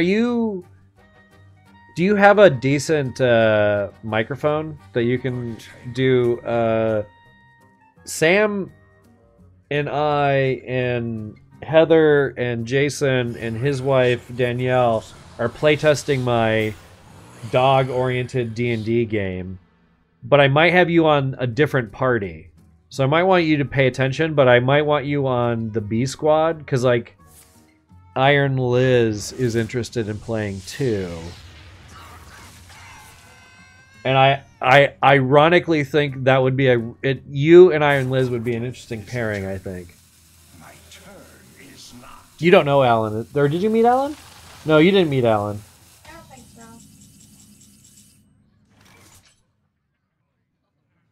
So this is just we put a copy of this in our hand.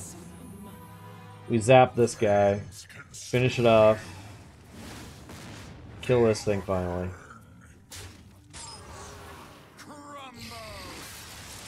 We're kind of overextended, but whatever. Is he at? Now he's at 10 cards. I don't know. Well, maybe you and Sam can get together. Well, that's the thing. Maybe you and Sam are on the... Like, maybe Sam has a side character or something. The way this is going to work, it's going to be easy for characters to be in different parties at the same time. It has, like, sort of a pseudo-video game in-canon reference for how that works, but... I'll let you know. We'll figure something out. Just...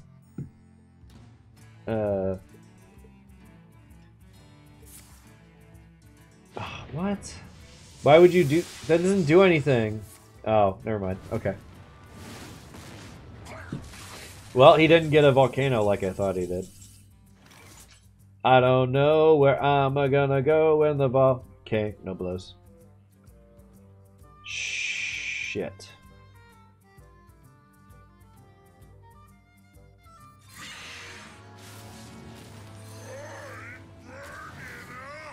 Ooh, Pyros. We got it here, so we'll just do this so he doesn't have anything. And we need to start making room in our hand because, like, I need to get cards out of my hand because this is going to be 6 cards. Because I get a copy of all of these. So I need to empty this hand this turn and then draw 3 cards while I still have 3 cards. And I want to get one more of the... Or did I already draw one of these? I think I did.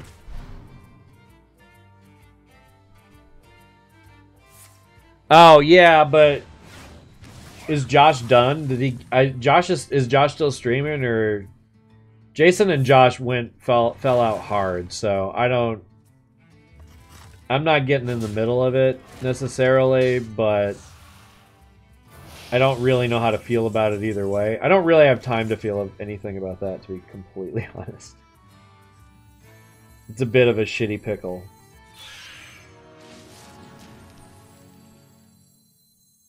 So if I play that, I'm just gonna burn 1 card. And it's gonna be an actual card. So I'll still get the bonus. Or maybe I burn 2. No, wait. Nope. I just didn't get the second. Okay, yep, that works. Cool.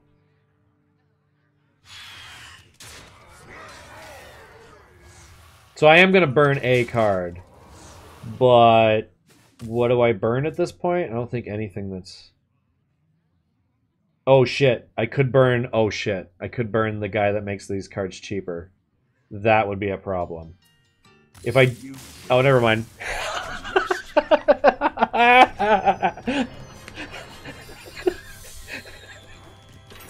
What, your win more card? Yeah, my win more card. I wanted to win more.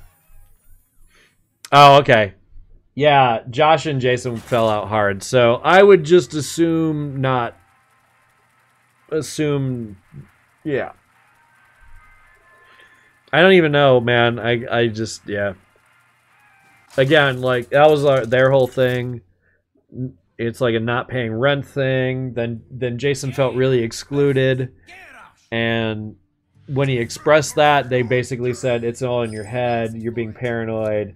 And he's just like, I'm not being paranoid. And you hurt my feelings by saying I'm being paranoid. So, and it just got worse and worse. And, it's no it's no crumbling of a multi-million-dollar corporation in a day. Crumbling.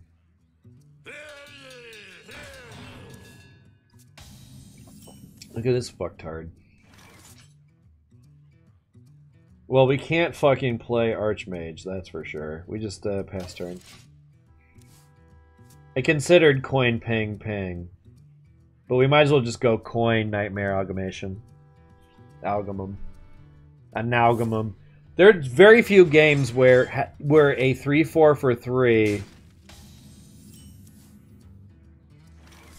whose stats are just is all things would be that good. But this game tracks if you played an elemental last turn and stuff. So, like, this guy will activate next, but the coin for it. So, you know what I mean. Doesn't matter. We're most likely playing this next turn to activate this, and then we're probably pinging something.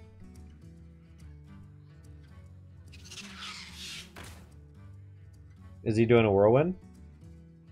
You can't... That's cute! Rush doesn't work like that, silly Billy. Aw. Little guy. Doesn't know how the game works.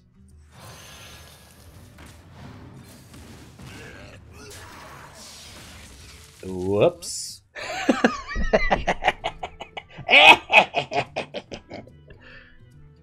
That guy's like, I bet that guy's not even stoned as I am, but he'd be wrong. What?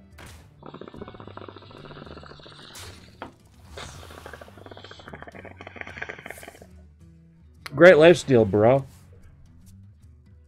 This is a rush deck, and I don't think it's very good. If you're putting this in your rush deck, you're not really capitalizing on the rush very well. I think we just do this.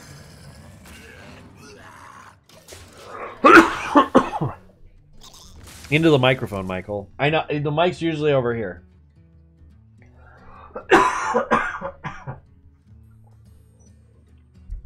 Sorry, guys. 37% complete, you dudes. We're getting there, you guys. Oh man, Leline's gonna be good as fuck. So what this guy says is if you're holding any cards that didn't start in your deck, reduce the cost of this by 2. So this card was created by a different card I played, as was this. So these will be reduced by 2. But I can get more value in my hand, and I have both of these. So we're just trying to get value village at this point. So I think we draw and have a 5/5. Ah, burning up! He's the best new card ever.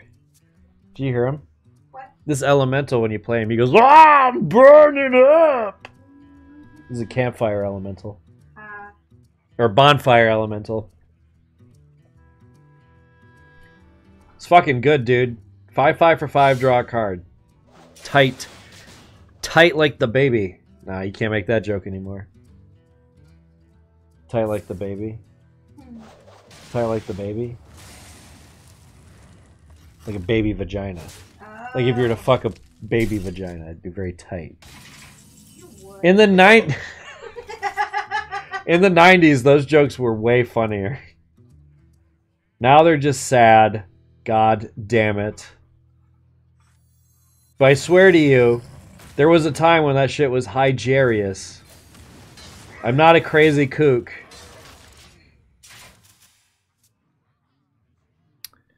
We had a broadcasting class in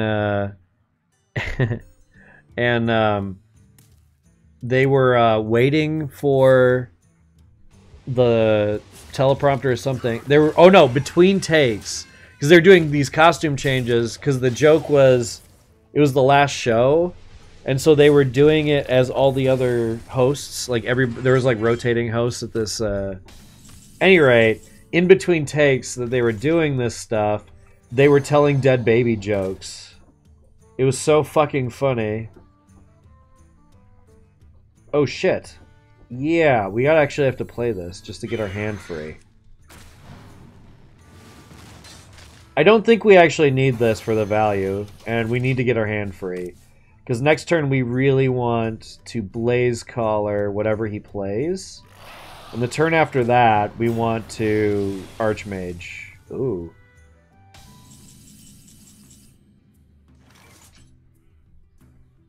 Okay. We do Blaze Collar. Finish him off with that. Next turn. I don't know. Maybe we Kalamos and then we play this? Yeah. Unless we get, if we get our Death Knight, we play our Death Knight. I do like streaming this, and to explain my turns out, I actually play a lot better if I talk out loud. I don't have, I always tell it as a pile of dead babies, but I don't have a pile of dead baby, or I don't have a Ferrari in my garage. What's sadder than, what's sadder than 10 dead babies nailed to a tree?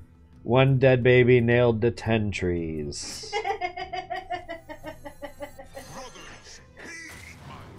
Oh, Pyros. Watch the value, kids.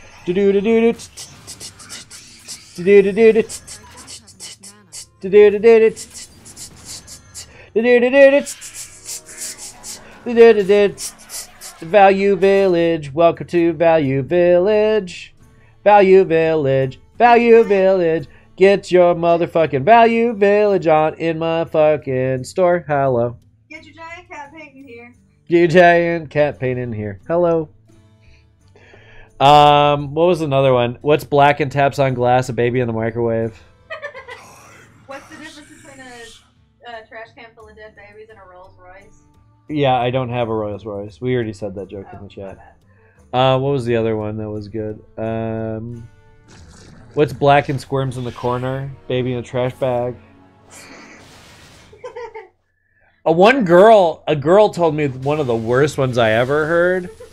The worst one, a girl I was dating told me this one. She goes, "You haven't heard this one?" She goes, "What's the best part about what's the best part about fucking a little girl? You flip it over and it's fucking a little boy." Literally, she was like super. I was like, that's fucking bleak. Let's make out. All right, so we need to do this. We actually need to make room because it's just not going to be worth it. And then we do this. We're going to double. That's cool. Double pyros. No, we didn't get double pyros. Okay. So then we do this. We got the real pyros, sadly, so we didn't get a discount on that pyros. See, we just can't get rid of enough cards.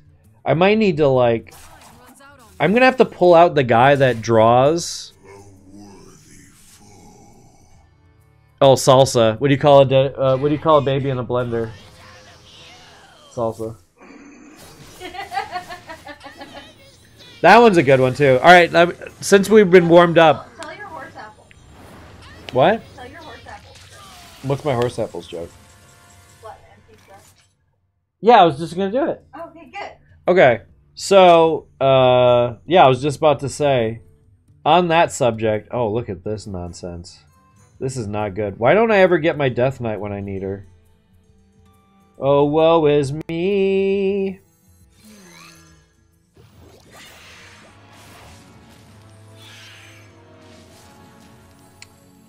We got to get Baron Geddon killed.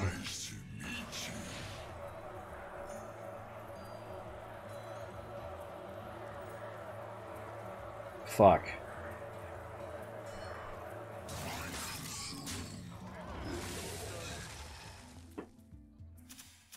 Okay. Okay, so there's two jokes. This joke is racist. I'm telling you this joke because the joke I wrote is not racist. And the reason it's not racist is because the joke is on the person telling the joke versus the person you're... So, I was just watching... I thought of this joke again today because I was watching The Problem with Apu, and they make a really good point. It's punching down. Punching down is usually not funny. And if it is funny, it needs to be redeemed in some way. Like, it's usually done best if there's some redeeming quality to the punching down.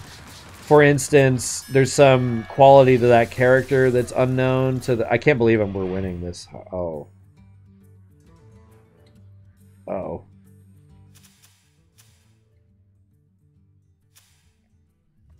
Oh my god.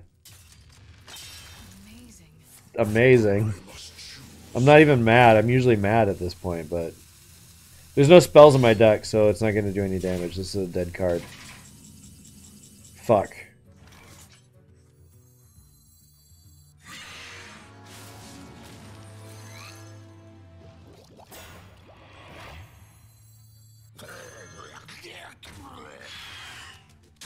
Alright, so here's the racist joke.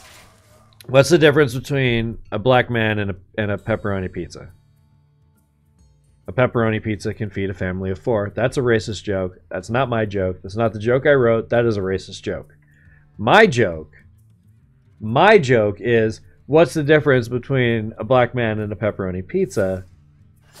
You don't beat your daughter when she brings a pepperoni pizza home. That's called a joke, people. It's dark, and it says something about the way people behave. It's not just, haha, black people are poor, which is the original joke. Fuck, dude. We just got bad order. We needed to have gotten Janna a long time ago.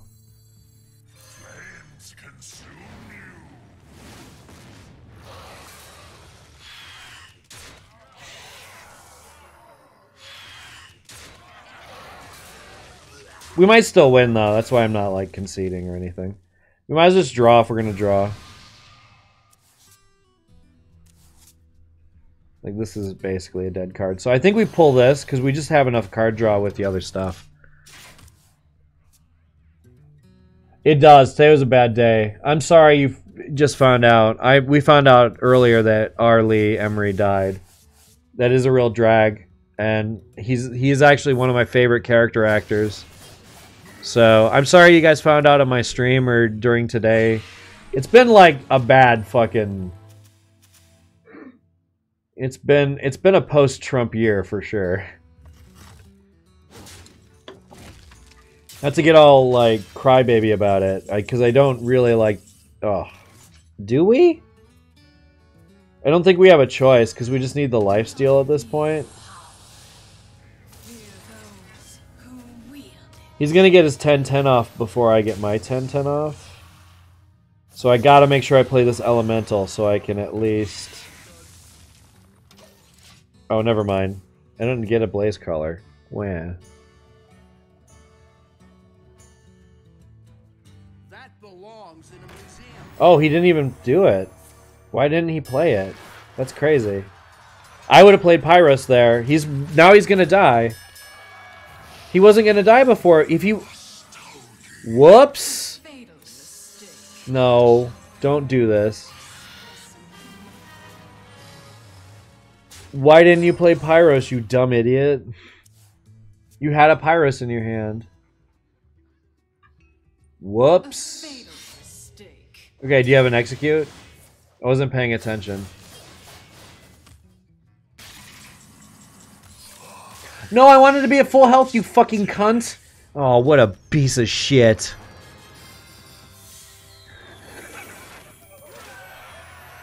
What a spot. I'm a bad winner and I'm a bad loser. I can show you what this deck looks like on the inside. We could crack it open and take a peek. I gotta get rid of those two pieces of shit anyway. They're good in different decks. Because I think they're evens, right? I need them in the even deck. Because I have an even and an odd deck. Okay, so what do I got that I can put in that would be a fun addition to this deck that I don't already have in here that I'm playing as anyway? I could do suckers. It gets kind of like...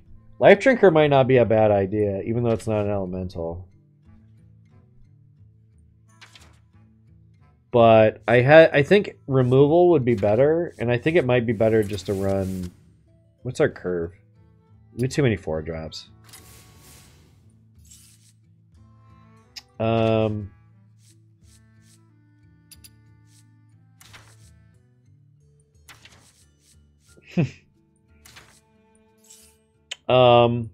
We don't want any spells because we don't want to just get them discarded after that. We don't need that. We could do lone. I don't want to churn. I don't want to turn where I'm not hitting an elemental, frankly. So if I'm not hitting an elemental, I want it to have some other kind of function.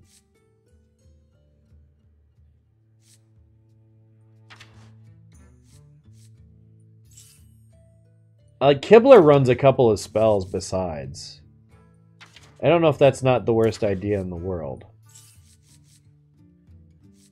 You know, like, I could run a polymorph and a fireball, like, as backup plans. Because I'm running Leeline, and I'm running Shimmering Tempest. It needs that one epic that gives you... It needs a...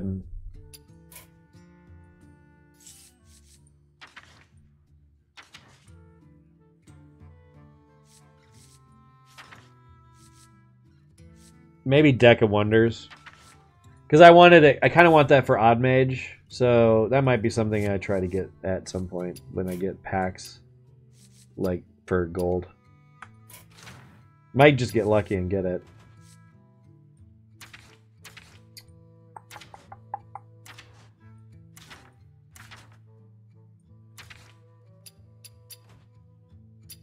Alright, let's do that again. That shit's good. We're at 53%, guys. Now that you've seen it, we'll play it so you guys have more of a context of what the kind of the point is. So basically, we want as many minions to be elementals. To be honest, it was not that big of a deal to burn a couple of spells on those draw cards. Worst case scenario, you draw all 3 spells in a row, but that's like, the chances of that would be fucking astronomically bad. And then at least there's less cards in your deck. Oh, it is on.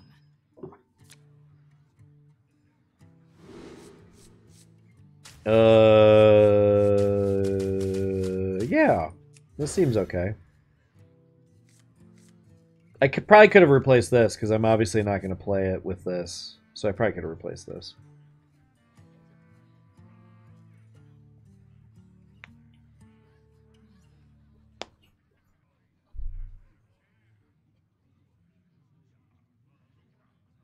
Oh, you know what? I'm probably gonna coin Pyros, and then I'll probably go Shimmering turn 2. So no, I was right. None will survive.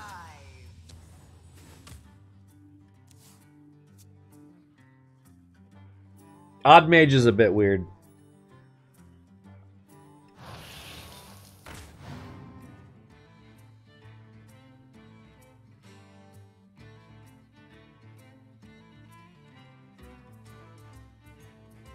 Time runs out on me.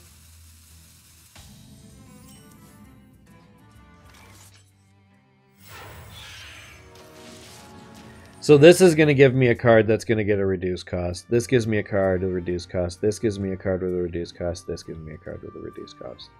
I need a card on turn 3. And it should be Tar.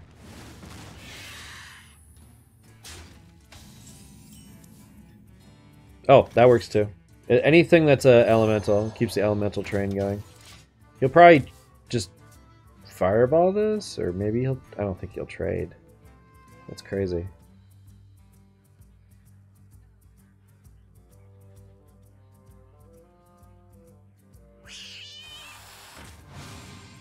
I actually think Even Mage might be pretty good. The best elementals are Evens. Like, well, they're actually split between the two. Full disclosure. So this trades, but he loses this guy, but he can... I mean, that is pretty handy. The 2 damage is really good. But I think 1 damage, like, because I tend to have an extra mana, especially if you're, obviously, if you're playing even, every odd turn, you're going to have an extra mana. So you could do 1 damage every... Like, it's... They're close. I have both, so it's worth experimenting. So, yeah, we do this for Shizzle.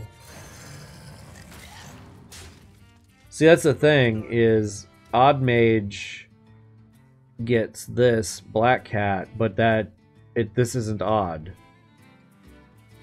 So, it's at odds with each other. Haha, get it? I don't know. I like Black Cat, but they're like, when you look at how many spells you actually get that do damage, there's not that many. I'm sure that's deliberate.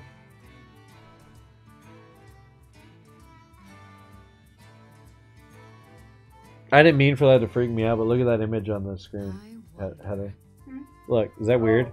It's weird, right? That is weird. Did you see the fish? Yeah, but it wasn't as weird as that. Yeah. WeTransfer has weird images that go up with it. Oh, wow. This is dumb. This is way... Ooh. Voodoo Doll with... Is it even? No, it's odd. Right. Duh. It's an odd mage. Voodoo Doll's pretty good. So this is good that we didn't draw it. This is good that we have it now. Cow. This might be good. I feel like synergy is more important.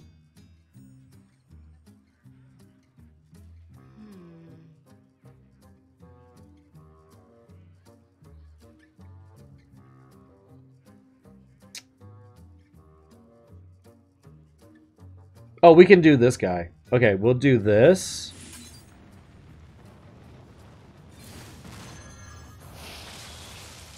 And we'll do this. I know he doesn't have that many damage spells, so it's not really relevant for me to kill this right away. Like, there's no real hurry to kill this cat. Kelly, you still in the chat?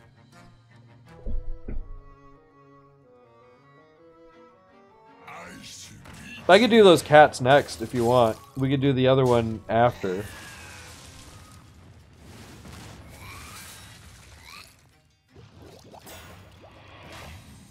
Isn't it weird? the more you watch, I mean, I watch Trump a lot, not the politician or guy, not the president, but the card player of Hearthstone. Heather does too. I do. It's kind of therapeutic, right? Like listening to him discuss what he's doing with his turn. It's kind of like Bob Ross of. It's Bob Ross of gaming, yeah. Yeah. And he even makes corny jokes, you know, like, do I need an elemental this turn? If I draw what's his fuck, I'll be very disappointed that I can't do 5 damage. But I also want to save it for Frost Queen anyway, so I might as well clear the board. Okay, we'll just do that. And then we'll talk next week for other stuff. That gives you a week to figure some stuff out, but send me... Yeah. So... You should have just went... Just next time, just lean into it and go, good, is your next post. See? I like that. I drew him. I knew I was going to draw that fucking thing. But that's okay. We can go... We have this. This is really good right here.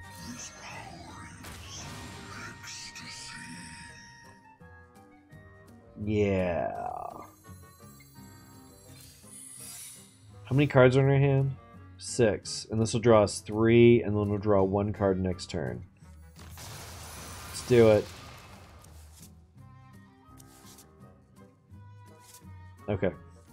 We don't need to play that. We can save that for when we're trying to... Where's the fucking key? There we go. Also, everything has a nice sound to it.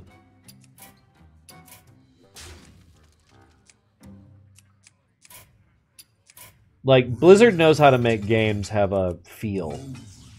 It's a very clickable game, and I absolutely adore clicking it. Plus, there's a new map. We haven't seen the new map yet. 62%, guys. And for the wait, you guys see... Oh my god, he gave me a free Flame Strike. What a dummy. That's why I should have burned that extra card. No, we're good. Holy shit, I get to Janna? Oh my god. Well, yeah, we just burned this whole crew. Don't we? Yeah. Should we wait for him to overextend? Maybe. What to do? Let's do this. Let's freeze that.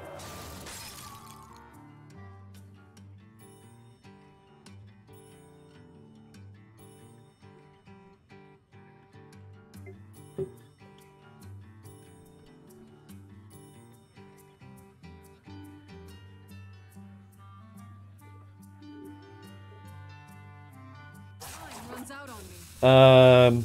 Sorry, I got a nice message, so... LC sent me a nice message. I'll tell you about it in a second.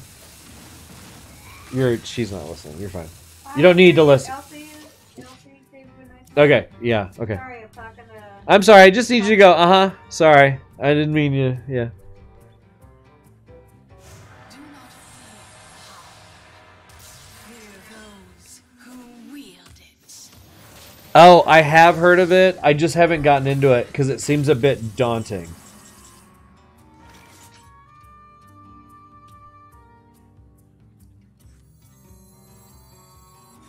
And then we play an elemental so that we can get that off on this turn. Fear those who wield it. Flame Strike will do most of the damage we need.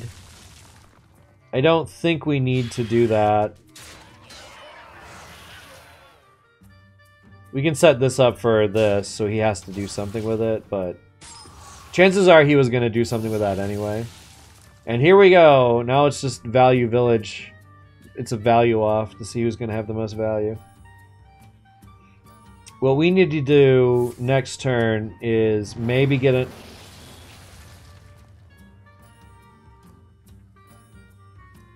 Nope, guess not. Maybe we just play Pyros.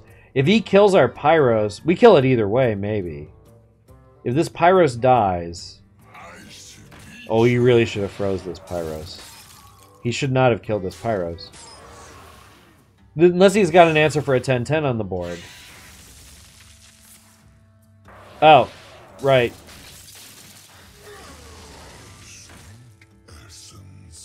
Okay, that is an answer for a 10-10.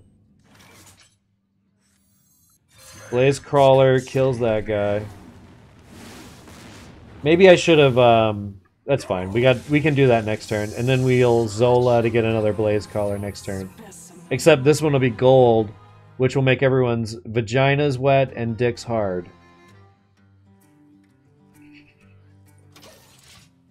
Bam!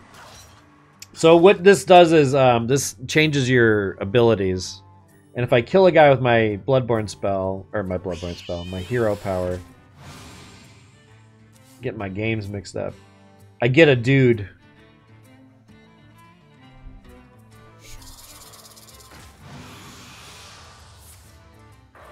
Oh, it's not called Hearthstone because it started as an art stream. We're just ending. We're waiting for a video to download, and then I'm going to show that video. So it's only not labeled a Hearthstone stream because it will be. It wasn't really a Hearthstone stream. It was like a whatever. I think we're gonna save this shit. I don't think I care if this attacks. It's not like he's gonna buff it or anything. Then this saves me elemental synergy for later. We probably need to play Pyros. We need to kill this, play Pyros. Kill both these, play Pyros. Face Pyros. This dead, Pyros face. Or this thing, face, Pyros. Yeah. Why do you think that's going to help you, sir? So, new plan. Thanks for the health. Should have done that in a slightly different order, I think, my friend.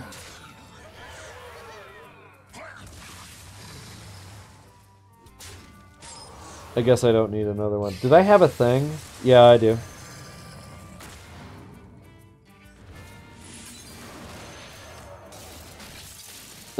We don't want to. We want to save that for the guy. We don't have anything to freeze. We don't really need to play anything else. We do need to empty our hand. We got to get down to 2 cards so that this has enough room so we get maximum value. Maximum value. What? What about your dickginas? I'm sorry. I'm intolerant to dickginas.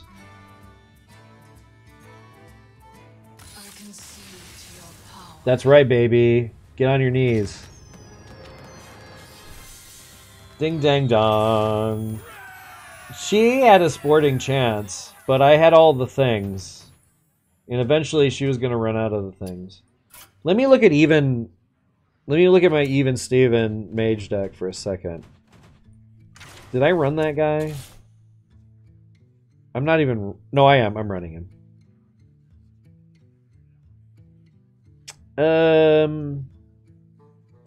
It may be... Maybe... I think it might be fine. This might be okay. I said done. Be gone. Be gone. We'll give it a shot, because we got extra stars. Like, if we lose... I'm skeptical of the odd deck, is my point. Value is just... Okay, so value is... When I keep saying value village and value town, these are Trump references mostly. But it's... What it is, okay, so...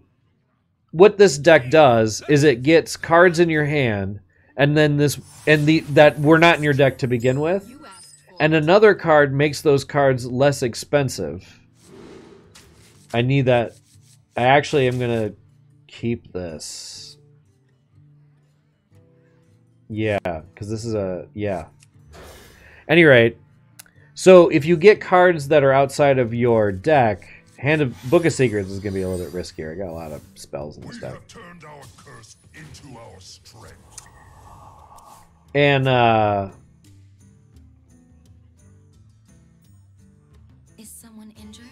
Your mom.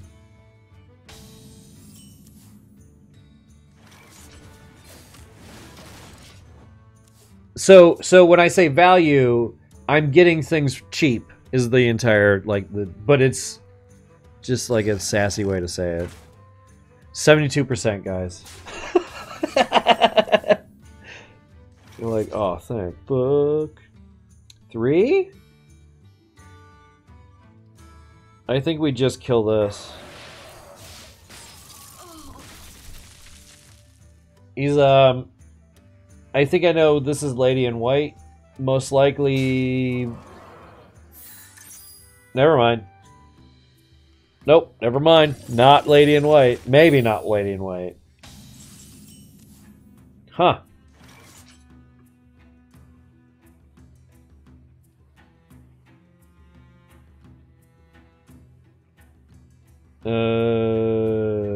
Sure. Do I have room? Yeah, I got room. Whoops. That's okay.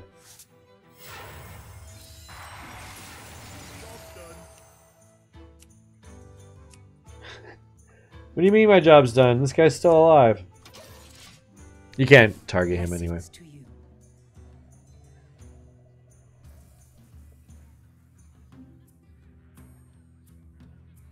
Tortola, preserve us!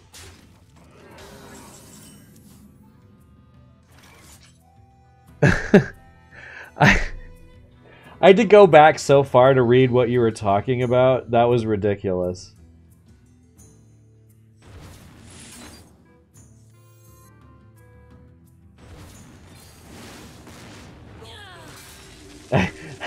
I was so confused for so long on that one.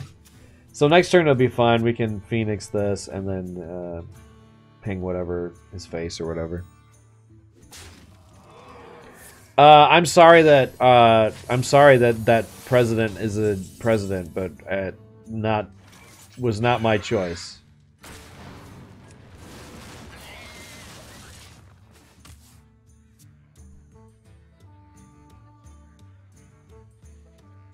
%, you guys. Oh my god. 74%. You wait a second.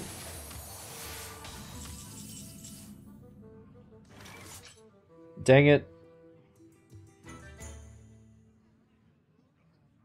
Yeah, it's got Death Knights. Yeah, every class has its own Death Knight. I was just playing a class that when I changed her into a different... I'll play the other deck in a second and I'll show you. But yeah, there's Death Knights in this game, for sure. For shizzle, my dizzle. Do I...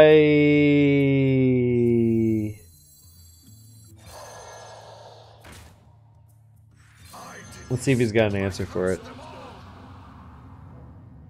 I'm downloading some old bunny perspectives that are gonna get re-uploaded soon, but you're gonna get to see them here before But I have to I did them in a weird formatting before because Blip let you do Flash, and you could store Flash files are really small, and it lost a lot of quality.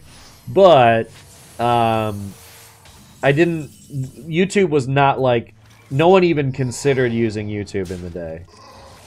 This fucking asswipe.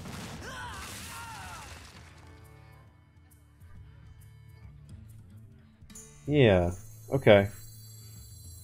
Yeah, that'll work. Because then we can use this for value. It's a shame every fucking card in my hand costs 4 mana. This will be good, though. Vex Grow and Morphin the dude. And Morphin time! No, I mean, there's some there are cards, there are Death Knight cards, but you have to you get them randomly and yeah, you wouldn't like it.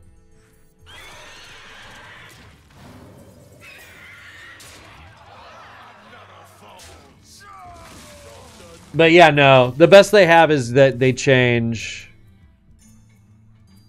Hey, man, my brother wrote that song. He was just being isn't it weird how you kind of just consider your friends dead when you get to a certain age? You just don't talk to them. That was the whole... I know, it takes a weird connotation, but... Yes. It wasn't just Doug. It was smarter to use, it was a lot smarter to use Blip in the day. Because you just weren't making any fucking money with, I fucked up. Oh, what the fuck. I haven't played this deck before, so...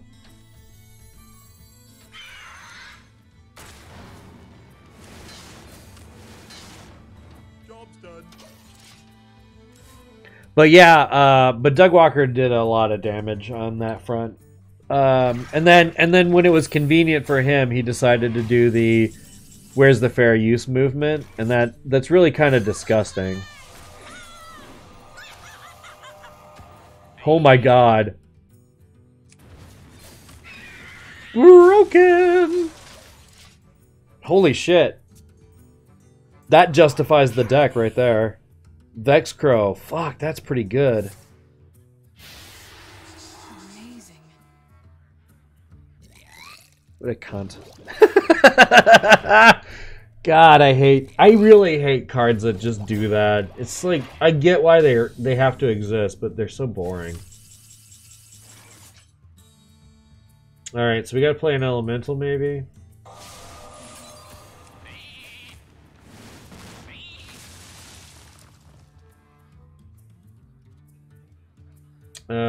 Yeah, we should just play an elemental.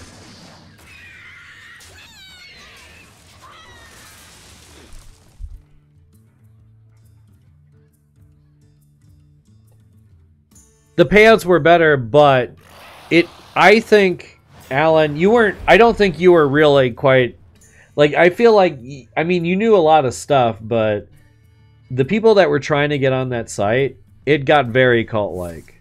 Like, I don't use that lightly, but I've been listening to a lot of podcasts and watching a lot of documentaries about cults in general. And the more we're all looking at it, the more I'm like, this feels really fucking... This feels creepy and culty, for sure. There's something there beyond it just being... People took something seriously on the internet, but...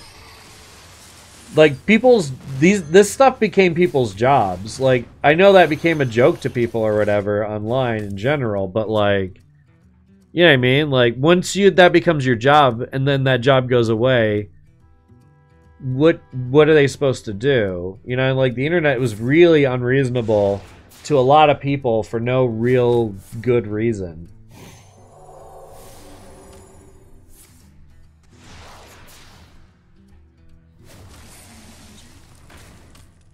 So it's a really strange. It's what went down is really fucking. It's mostly just gross and fucked up. Like, the lesson here is the internet's gross, but I knew the internet was gross for sure. Well, see, that's the thing. Yeah, you do your own cult, then you're fine, man. Or if you submit to a higher cult like Christianity, you're fine too. Like, people are totally understanding about you being a Christian and spending a bunch of money on Christianity or spending a lot of effort on Christianity, but like, God forbid something you don't understand, you know what I mean? Like, I'm real bitter about how non-seriously certain people have taken this over the years. That's not like a jab at anyone in particular. It's just like a general... We lost this shit. Yeah, I think the even thing might be bad for... Well... I messed up, for one. Like, if I would have had the crow out sooner. That could have gone either way. 82%, guys. Taoism. I'm underlined, bold-faced atheist. Under capital letters. Discordian. Well, we're Discordians by fun. Yeah. But I don't get nothing out of it. Well, I mean, we are Discordians by fun, I guess. You asked for it. If I had to actually, gun to my head, fun religion actually get invested in, I would do Discordianism. I don't know. I guess I kept her just because it might be good. Oh shit. GG. Shaman, you guys. Here we go. Here we go. Here we go, guys. Super fun out. Super fun. Well played. Super fun.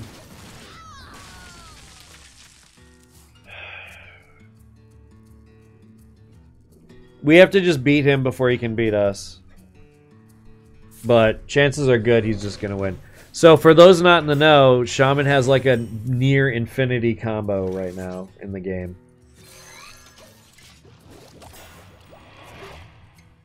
Because they weren't paying attention or something. I don't know. Yes, it does. I have Discordian merch in my... I have a symbol of the sacred cow in my Redbubble page right now. You can buy it. I think we actually go like this. We got to get this thing killed, so we need to get everything out of the way.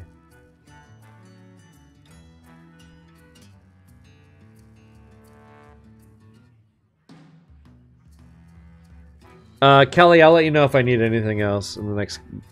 I'll start that one after I get this first one. I will show you. Yep. This is what it's called, the Shutterwalk. So we just have to hope he hasn't gotten Shutterwalk yet, and in the meantime we just need to kind of...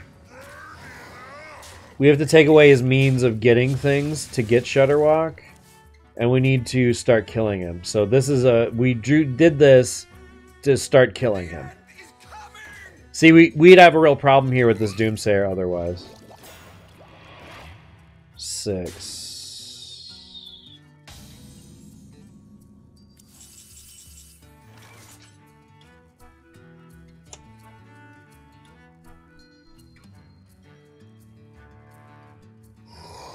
Maybe we'll get something off of this.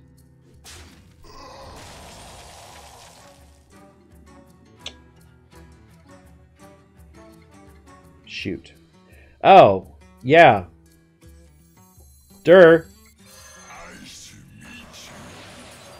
New card. I had to read it a couple of times to realize that I was good in the hood. Alright, so then this is at 3. We'll just ping this. I'll just kill this. He can probably wipe our board. He's probably got crackling fuck on his hand. What a dick. See? I haven't seen Ready Player One and I have absolutely no interest. Yes, there was Pimp the Backhanding and it was racist and awful. Yes, it was. That's not a joke. It did exist. I've seen it. When you're into board games, you stumble upon things sometimes. I wonder. Pimp the Backhanding or something like that. I don't know. Yeah, for Magic the Gathering. It was really not clever. I don't think we want a copy of this. I think we want this for Value Village. Yeah. This might be what we need.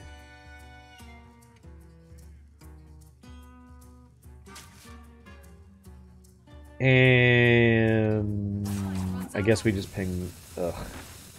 We just ping this.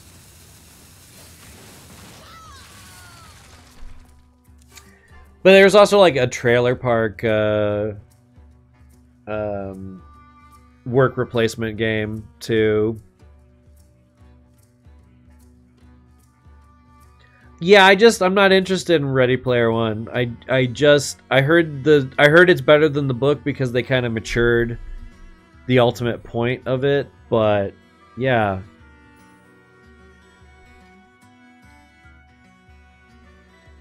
To play a board game with us? Yeah. I mean, like I said, I don't want to make things completely unreasonable on Patreon. I play a shitload of board games. You've been here where I picked up a miniature and said I want to paint these on stream. I love Super Dungeon Explorer. I have a huge amount of Super Dungeon Explorer stuff coming. We're also playtesting a role-playing game that's going to have its own Kickstarter, by the way, where people can get in on it for, like, beta access. Because I'm curious what people do with the settings that I set out for them.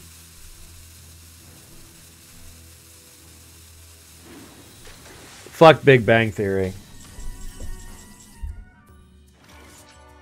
Though I'll say this, Disjointed was pretty good. Season 2 was not good, but Season 1 was really good of Disjointed.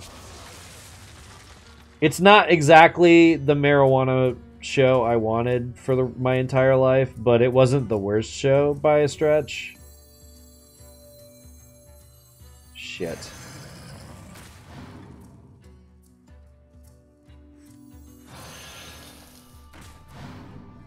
I'm just freeing up room in my hand. I'm trying to pull out the rest of his removal, but I don't know. We might be in trouble. With a capital T, and that stands for, and that rhymes with P, and that stands for pool. Oh, we got trouble. Trouble in River City. Right here in River City. Yeah, okay.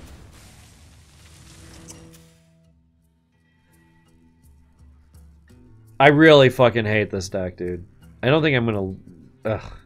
He hasn't played a bunch of his battle cries yet. That's the reason I haven't just quit yet, because he hasn't, like... He hasn't just auto won yet.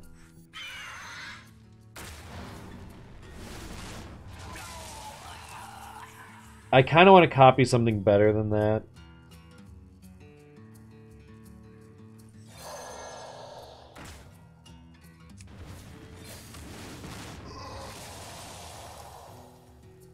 That's really good. I don't... Let's freeze him just in case. They usually don't run a weapon in that deck, but... Whatever. Yeah.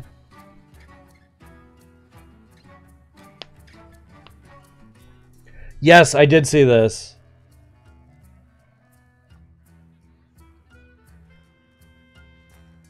Dude, can we talk about that for a second? Do you have a second with your headphones off? Yeah, give me a sec. Did you hear the news? You saw it on my Facebook, right? Well, what? About Billy Mitchell from King of Kong. Did you remember King of Kong, the movie? Did you ever watch King of Kong, the documentary about the guy competing for competitive Donkey Kong? Oh, yeah! Okay, do you remember that long-haired douchebag Billy Mitchell? Yeah. That seemed super sketchy the whole time? Yeah. All of his credentials have been taken off. He's been proved to be a fraud. And all of his stuff's been taken off Twin City Gaming. He's banned from ever being on there ever again. And Steve Wybe is now the #1 Donkey Kong. He's the only one with 1 million points. Ah, dude, that's cool. He's totally vindicated. Nice. I read that news. I cried with happiness. Because I knew Billy Mitchell was up to something. I think everyone did. Who was Billy Mitchell? That long-haired douchebag. He looks like Nash. Oh. That guy that looks like Nash. Yeah. Yeah. I'm actually going to draw because I want to try to get... Yes. I want to get this Lee line because I want to dump my hand. I got 2 Lee lines. Perfect.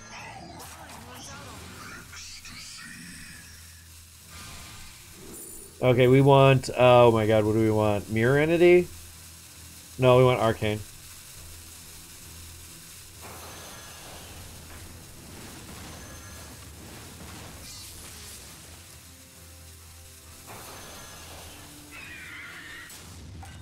Shit.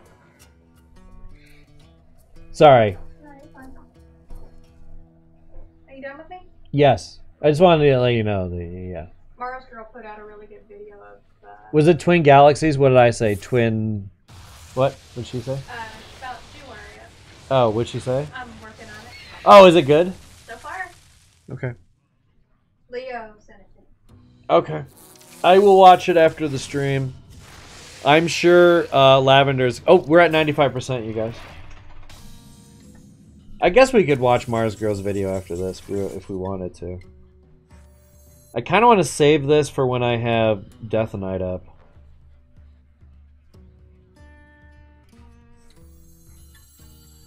Okay, 3. How many cards are in her hand? 7. That puts us down. This puts me down to 6. What to do? What to do?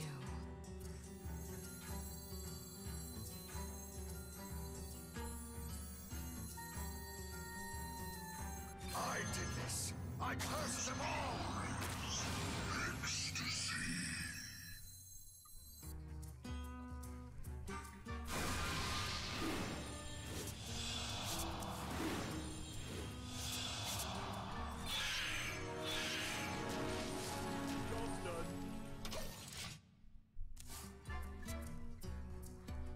Okay. Any rate, he's 13? I thought he was number 1, right? Am I wrong? Am I wrong? I thought the article at the end said that he was the top scorer. I could be wrong. What did he do? Oh, Primordial Drake, right. He hasn't gotten it yet, so... Flames consume you.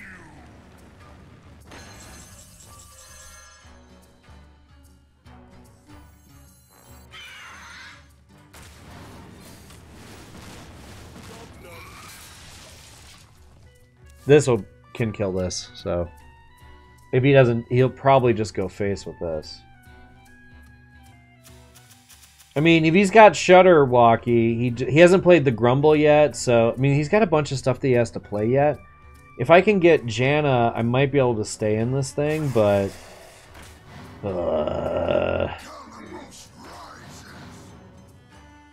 Yeah, it's not looking good, though. So we can hit this. Yeah, now it's over. If he's got Shudder in his hand right now, which is chances are fucking pretty astoundingly good that it's in his hand, it's probably over. But I guess you guys can see how stupid ridiculous this is. Oh, okay. But he would have beaten him at the time, right?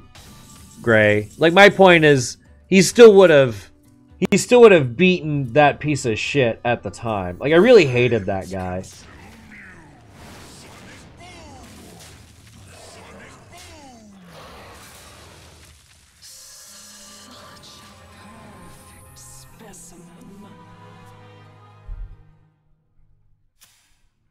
This is such a good card. Just getting a copy of something in your hand to get its battle cry and everything is really strong. Wow, I don't know why he's not playing the Shudderwock. Is he just showing off at this point? Because I just need to get my Death Knight, and it's like kind of... Has he not drawn it, do you think? Of course he's got this. I'm so irritated. Oh my god, he's so... he has everything in the world. What is he, Josh Whedon? I want to show him the one that he knows I have. Ping this. Base.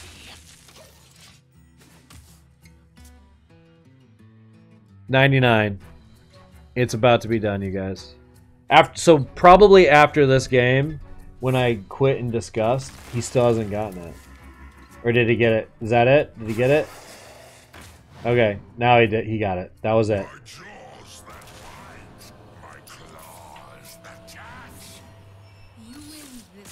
I'm not even gonna go with it. It's fine. It's fine.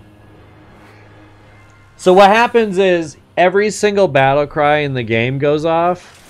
And what happens is he ends up getting 1 million copies, and it goes off like 3 or 4 times because battle cries go off twice, and then they go off twice, so it goes off again, and he gets the guys in his hand, and he goes off, and it's just like, it's a formula, it's not even hard to play, there's no counterplay to it. I don't know what the fuck they were thinking. It's like the worst thing. I've never seen them break the game as badly as they've broken it this time. But if you watch, there's a guy named Disguised Toast, and he does this thing, and he like walks away from the computer at one point, and the Shudderwock was going off for 10 minutes at a time.